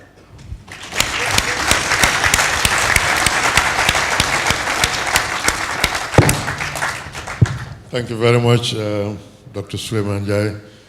I'm quite sure, colleagues, you will do appreciate that the panelists have really done justice to the sub-theme, raised issues, key messages, and sometimes even bordering on provocation, but it's part of the stimulant, catalysis, and also inspiration. So what I want to do now is to invite you to do 3 things. Yes, you can ask questions, you can seek clarifications, but also in your own world, what can you contribute to this theme, which is looking at from transition to transformation, how will it be? Forget about the size of the country. It shouldn't correlate with our level of ambition. There are options, there are opportunities, and there are other ways of reviewing what we are doing. And as Mr. Senghore said, you have to take risk if you want to move.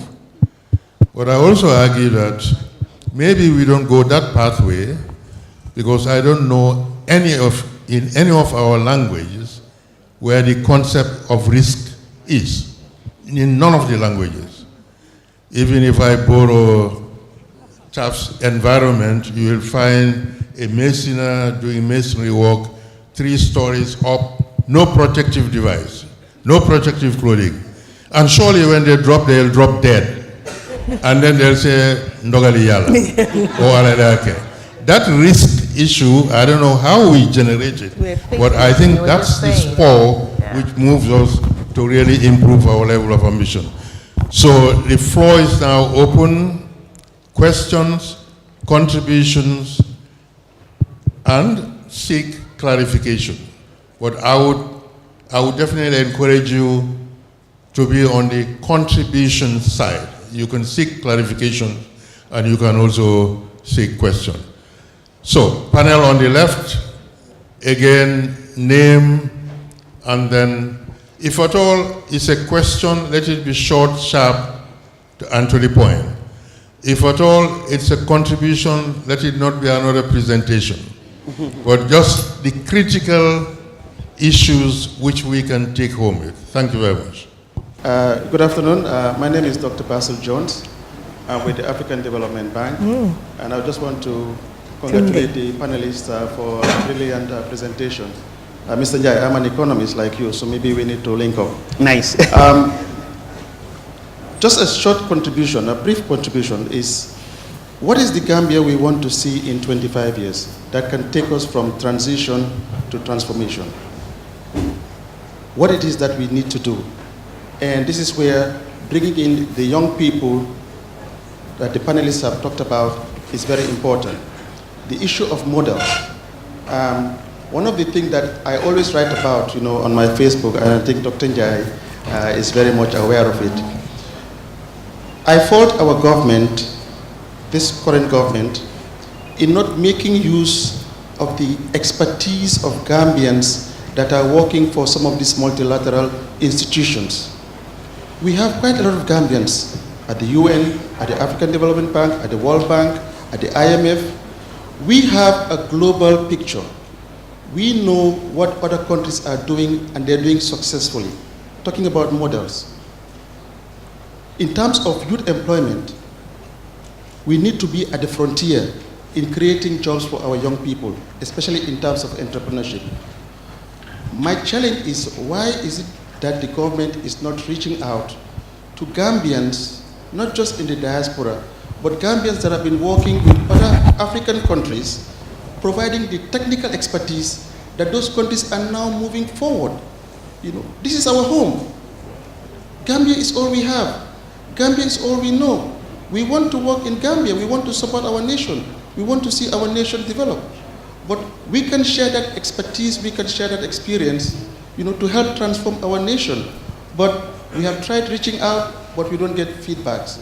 So my appeal in terms of what it is that we need to do, the Gambia we want to see in 25 years is, please reach out to Gambians in the diaspora, Gambians in some of these multilateral institutions that are working across Africa, that knows best practice, that we can share with the government, and the government can use those models and can use some of those intergenerational issues that were raised by Dr. Ellis, and we can move forward. So to me, that is just my contribution. Thank you very much. Thank you. Good afternoon. My name is Fatou Mane, and I love these panelists. You guys are amazing. We learn from you. Thank you. I just wanted to contribute something. It's going to be 3 people panel, 3 people's talk. That is Uncle Momodou Bun, Margaret and Sulayman. I'm going to start with Uncle Momodou. As he said, professionalism is the basic for entrepreneurship. And you're very right. And I'm going to add ethics to it, very important. Because without that, you cannot move an entrepreneurship, an entrepreneur journey to another level. Sulayman talks about boys sitting at the Banta bar drinking attire. what can they do next? But I also feel that we also have a role to play. Because you don't just sit at home and expect somebody to create a conducive environment for you to be able to do something for your life. If you don't have it, create it for yourself.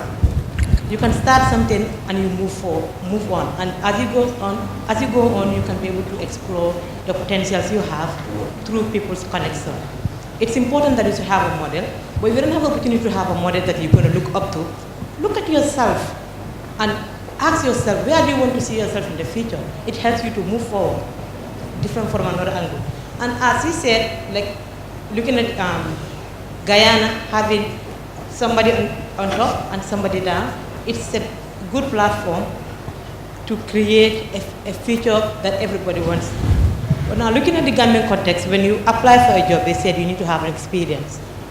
5 years, 3 years, 2 years. But how can you have an experience if you're not given the chance to even go for an internship?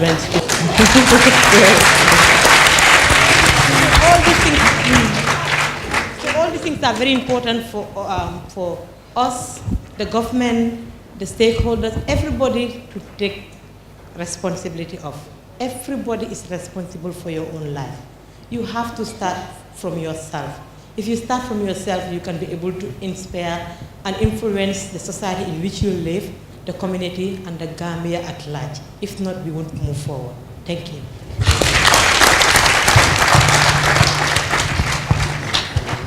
Thank you. My name is Aminata Silla. I just want to comment, Mr. Sulayman.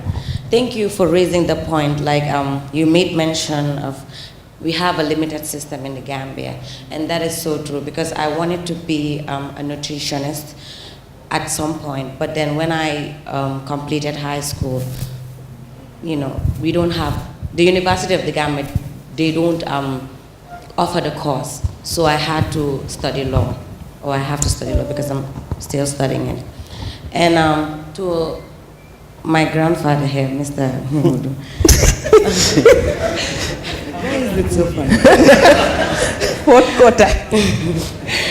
Okay, you made mention of identifying the right person because we were taught that a company is a legal entity of its own. So you have the artificial person, that's the company, and the natural person, that's us.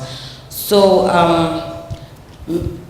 I don't know, like, what are the criteria you have that made Mr. Njie to entrust you? And so, because you were able to show him the different, how to call it again? The different individuals, like the artificial individual and the natural individual. How were you able, what are the criteria you have that made him to trust you, and then you served as a person to control his and manage his assets here? Thank you. And another one is, you made mention of, like, for example, a doctor trying to take his career as a business. So in this, the professional level, what are the ways that we can take, for example, like a lawyer, to take his career as a business and so that it can be successful? Thank you. What I said about treating your activity as a business, let me illustrate that very, very, very quickly. If you go to bigger countries, what you have are law firms. You don't have individual practices as such. Because the same phenomenon I discussed earlier on about businesses dying when the owner initiator dies. The same thing applies to law practice. We have had some very prominent lawyers in this country whose practices died, immediately they died. So what we need to do is to encourage our lawyers to come together and set up law firms.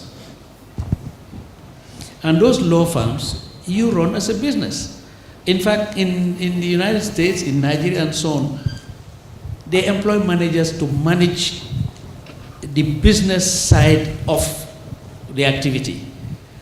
The lawyers concentrate on litigation, on doing the legal stuff, and the business managers actually manage the firm. And that's exactly what I was trying to say. It applies in all fields of endeavor. As I said, if you're a doctor and you're running a clinic for profit, my wife was operated on recently in somewhere in the Middle East. The hospital, the people who manage the hospital are not doctors. They are accountants and administrators and so on. The doctor goes to the theater, he does his job and he gets out. But when he gets there, everything he needs to practice is there. Okay? And at the end of the month, the business people will come to him and say, the hospital has made so much profit, and your share is so much, because the doctor happens to be a shareholder in the business. So this is exactly what I was trying to say. Now, the question you asked about me and Taf, I think Taf will probably be in a better position because he identified me. He came to me and said, look, I want us to work together. Good afternoon, everybody. My name is Wola Baji. I am a UK-based Gambian. And Taf, thank you very much for organizing this grand occasion once again. I have two questions. First quick question is, we had one of the best primary healthcare systems in Africa. Where did we go wrong? And what have we actually learned from it to move forward? Secondly, what about professionalism? I believe we have a great challenge towards Gambians in the Gambia becoming professionals. And I'll just quote a few examples. You go to a hospital, the hospital cleaner is sitting by the door, probably eating their muro akara. Instead of cleaning or mopping the floor, the boss comes by, looks at the floor, it's a dirty floor. Does he say anything? No. You go to an office, the receptionist is not by their desk. You sit there for about 10-15 minutes, nobody's there to answer your call. It goes up to the highest levels. You go to the ministries or government offices, you make an appointment for at 11 o'clock, what happens? The secretary tells you, oh, sorry, the official is out. So we ask ourselves, where do we start to change our attitude towards getting more professional? How do we change our mindset as Gambians to become more professional? That's my question for you.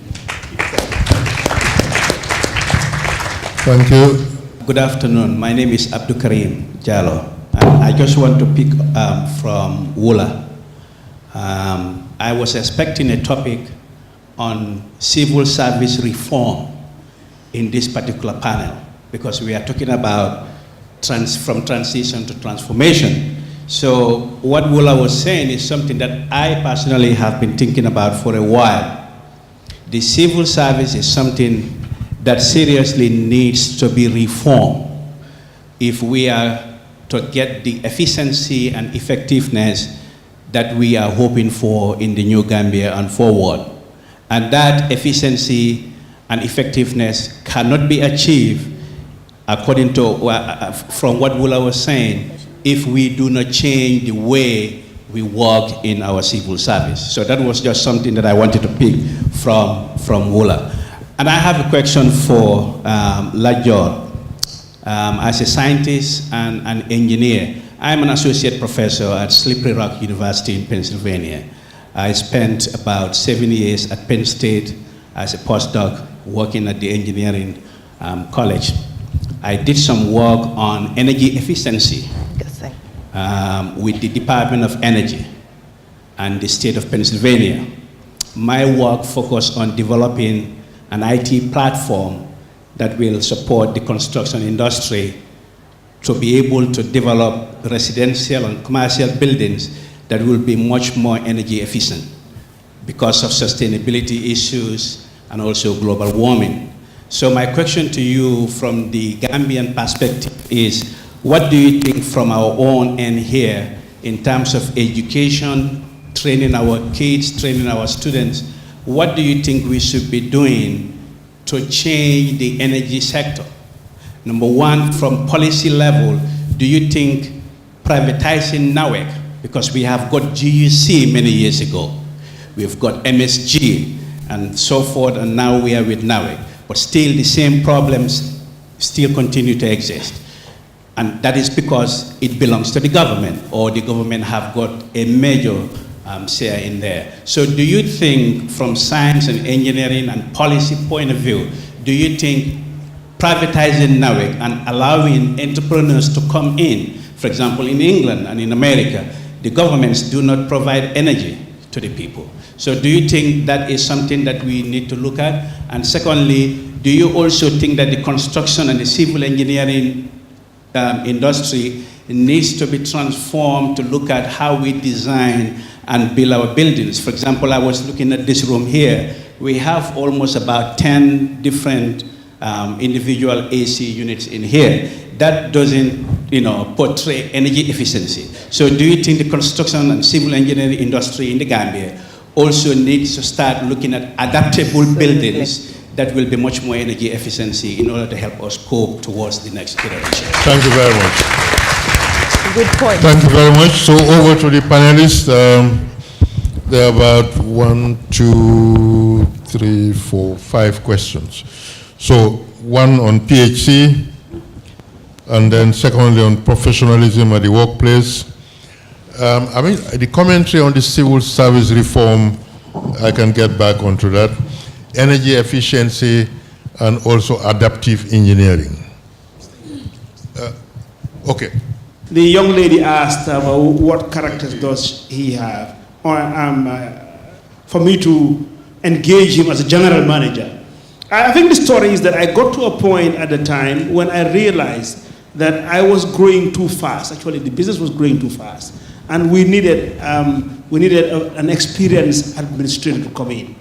So one thing also is also assessing one's success and how you manage it. But his character, Gambia is a very small place. That's one thing you need to realize. But I knew, one, he's more like my Khalifa too. We live next door to each other. His brother Badu was my palale, my best man. So, so if you talk about Momodou Senghore and trustworthiness, I know who he was. So he was retired at the time, but not tired. So I wanted to tap onto his knowledge. And I think that's a lesson to learn also young ones. That you might have all the ideas, but always reach out to those with experience. They will always add value. That's one question. Can I just, whilst I'm holding the mic, just add on to Sulayman. You mentioned about urbanization. Actually, tomorrow's, one of the sessions tomorrow will be on meeting demands on rapid urbanization. And there will be a paper. One of the lead panelists is Padi Lumbai, who is an experienced urban planner working with Habitat. So he will be around. And as a developer, we are very concerned about the rapid rate of urbanization. Mr. Moderator, also as a matter of information, TAFCON actually, we do an annual big event like this. We do events as we find it necessary. Actually, I've held events with Dr. Margaret at the university. We are also with the university students in Tendaba on the 9th of January. So this is an information going out to the public because we live in a digital world now. If anybody knows a Sulayman Njie that is here on holidays, please reach out to us. We can always organize a small networking event where he will deliver a lecture. We are living in a digital world now. We have a partnership with Fatu Network, and most of this network, it will be broadcasted and then it will be viewed, on a global level. So that's a matter of information. That's what the foundation is all about. We're here to network, and one of the things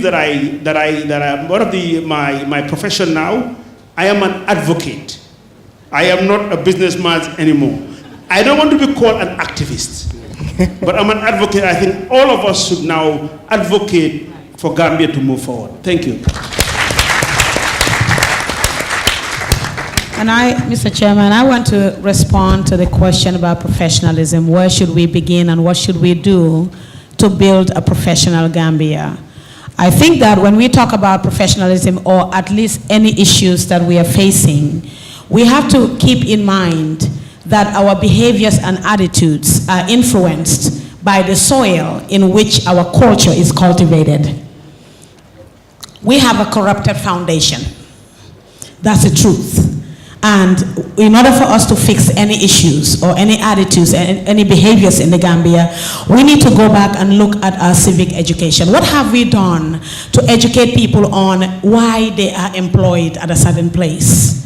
Is employment just to gain a salary, or is employment a fulfillment of purpose? Because if we see service working somewhere as an opportunity to serve your people, then we wouldn't have an attitude when we work there. So I think that some way, somehow, our educational system failed us, because in our schools, we are not taught purpose. In our schools, we don't have a curriculum that talks about patriotism and the importance of what it means to belong to a nation and be called a Gambian. It means that you are an ambassador of this nation wherever you find yourself. It means that if I meet a Gambian in anywhere in the world, and I am not a Gambian, I don't need to come here. But by my interaction with another Gambian, I know who these people are.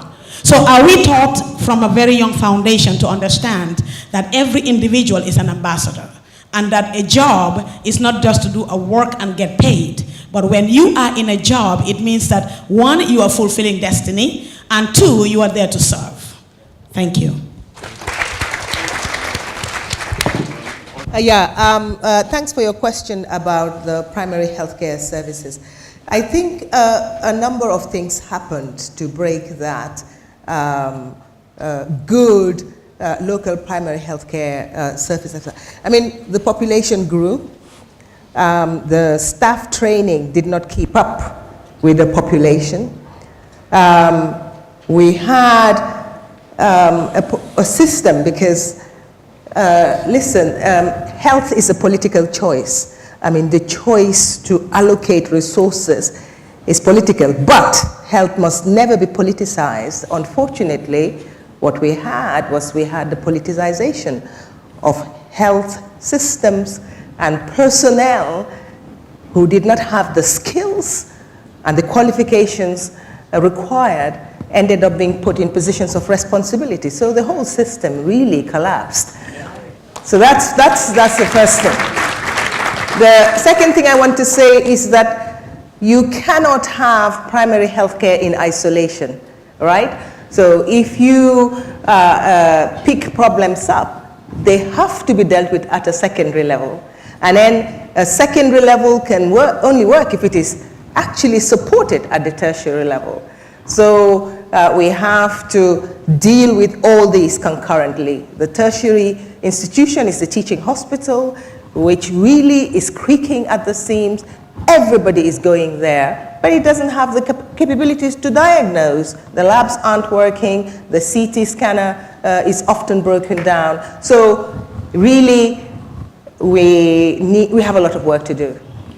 And the interesting, I mean, Dr. Kabir Cham here, who's the chair, I have to give him credit because Dr. Cham, together with other Gambians who have had in-depth knowledge of the health system here, locally, regionally, at global level, they've formed themselves into a medical advisory group, a voluntary medical advisory group, together with Dr.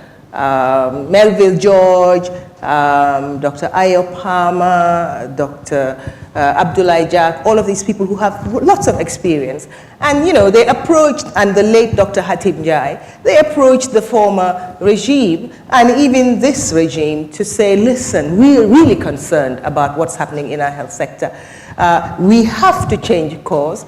The number of deaths, preventable deaths, are just on the increase, and we cannot continue like this. So I hope that the new dispensation listens and takes note and accepts all the technical offer that's been given gratis, so that we can move forward. Yeah. So I just want to piggyback on what the lady asked earlier about she mentioned something about, people are sitting down, guys, and just drinking a tire and not doing anything. I think that's actually an indictment of Gambian society itself, right? How did we come to the point where people feel like they just need to sit down and do absolutely nothing and they'll be fine and dandy? It's because, I have a bunch of nieces and nephews. They always have the data. They're not working. I'm shocked. I'm spending like $500 a day on data. I'm like freaking out. How do you manage to do this, right? Because we have a system where people can live in a compound. They're not going to pay rent. They have free food. In the United States, you're going to starve to death, right? But because we already have a system that enables that. The model, the semester model worked for many people who sit down and do exactly the same stuff, and they made it. It's a model. That's the whole point. It's a model. Many people are sitting around, and probably in the next 2 years, they'll take the back way, or somebody's going to invite them, or somehow, maybe get an eye to it, and they will travel. They saw it. Why do they have to do anything different? The other stuff is really hard. Why do it? This model is working, and we need to approach this with a sense of urgency.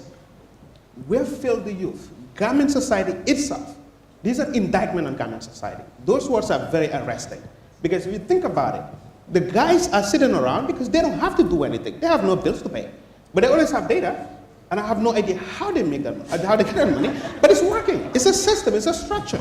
So again, as a society, we need to have these conversations and actually look at it and ask ourselves why and how. Because these kids this didn't happen in a vacuum, They learned this from somewhere. Thank you for that question. And I would really like to speak to you after so that we can network more, because these are the forums that will help us all discover each other. The linkage between energy, education, engineering, and policy, the first question. Very crucial. I remember back in 2012, I actually participated in a workshop organized by the Ministry of Basic and Secondary Education, talking about their policies and the new direction. And I was quite critical, and I think since then they never invited me, about the education, the failure rate, especially for math, science, and English, at the lowest levels. Because if you're going to talk about, the reason why we don't have a good discussion today, even a conversation, when it comes to technical matters, that is engineering and so forth, is because the policymakers themselves do not have the capacity to even have those types of technical conversations. So we outsource it to international consultants to come and save us.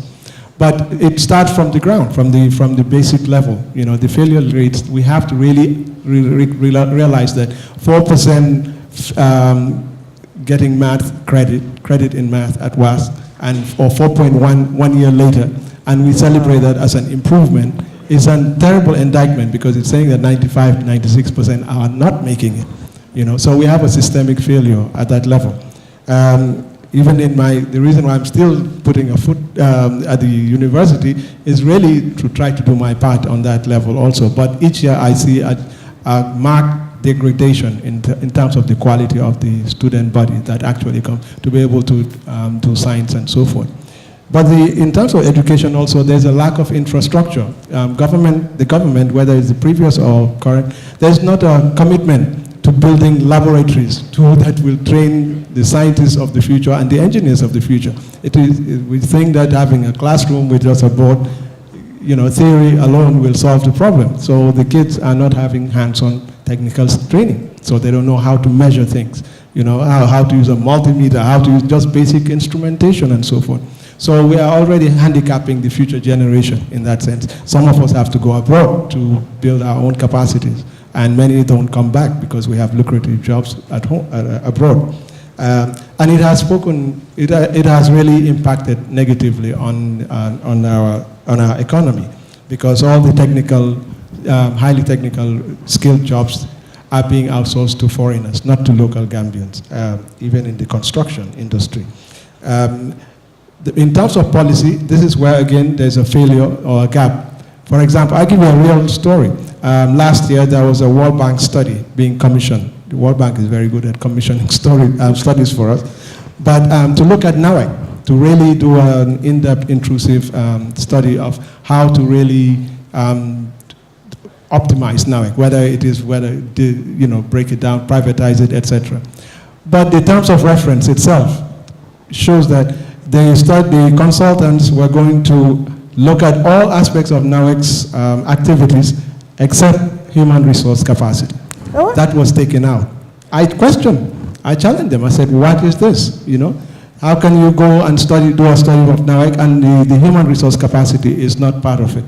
Because that's where the failure rate is. I train at NAWEC, at the Go-To Technical Training Center, mechanical and electrical engineering. You know, I'm part of that. We are part of the guys that actually helped resurrect this, the training center there that was established 10, 15 years ago by the Germans, but then it was abandoned. And all the equipment was still lying there. But you will see the gaps. You know, the technical knowledge there is very minimal because these are youths that are graduating from GTTI and so forth, which is also not equipped to really be able to address the technical skills that we need here. And many of the blackouts we see, I know firsthand that is caused by human, you know, it is not technical. It is human failure, you know, at the power stations themselves. You know, but there are other factors. So there is a need to really take engineering and science seriously in this country, and really government prioritizing it and putting resources into it, and also building, compensating also lucratively for the teachers and educators so that we can have this pool. You know, there are standards, you know, we're very good in writing standards and policies and so forth, but then we find also that the enforcement of these is what is really lacking, and the professionalism that was mentioned, which is why we decided to form an association to build our capacities really by networking. We call it the Gambian Association of Scientists and Engineers. Dr. Ramou is also part of it because unlike the legal and the medical as well as the accountants, all of them are organized around professional bodies. The engineering and the scientists are not. So who speaks for us? Who speaks on policy at the policy level, you know, in terms of direction that the country is taking on technical matters? You know, you find that it is accountants and, economists and others who have zero technical background, you know, engineering background, but then realize deferring to others outside. And many times those others do not really necessarily have the interests of the nation. You know, there are other interests at stake as well. So we have to come on the table and really build this network so that we can collaborate, not just with the few engineers and scientists local, but also the diaspora where we have a larger pool of network. In terms of building the energy efficiency, energy and energy efficiency are interrelated, of course. You know, there's a lot of wastage of energy, even though we have very minimal little energy, but there's a lot of wastage on it. And we have to begin to really look at it from a policy level and also from the institutions themselves and educate the various stakeholders and sensitize them on how to to conduct savings audit, energy audits and so forth. For example, you pointed out at this building, you're right. You know, even the architecture, you know, the way we design our buildings, it's completely like a coffin, completely enclosed, you know. So we don't have any airflow, natural airflows. We don't leverage we are on the coast here. This is the Atlantic Ocean. Why do we need ACs during the day and so forth? But if we had designed the building in such a way that there'll be natural airflows and so forth, the temperature will come down naturally because of these airflows without having to really burn up so much power that we don't have in the first place in terms of all these ACs that we see here. So there must be an interaction between engineers and the architects and building contractors and the real estate moguls of this world, like that, so that we have these building integrated energy efficient systems, you know.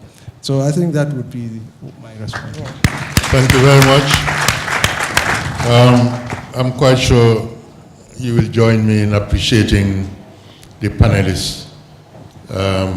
They've really done justice to the subject matter. They did not only analyze the challenges, the problems, but also came out with possible solutions to address those. And I think if such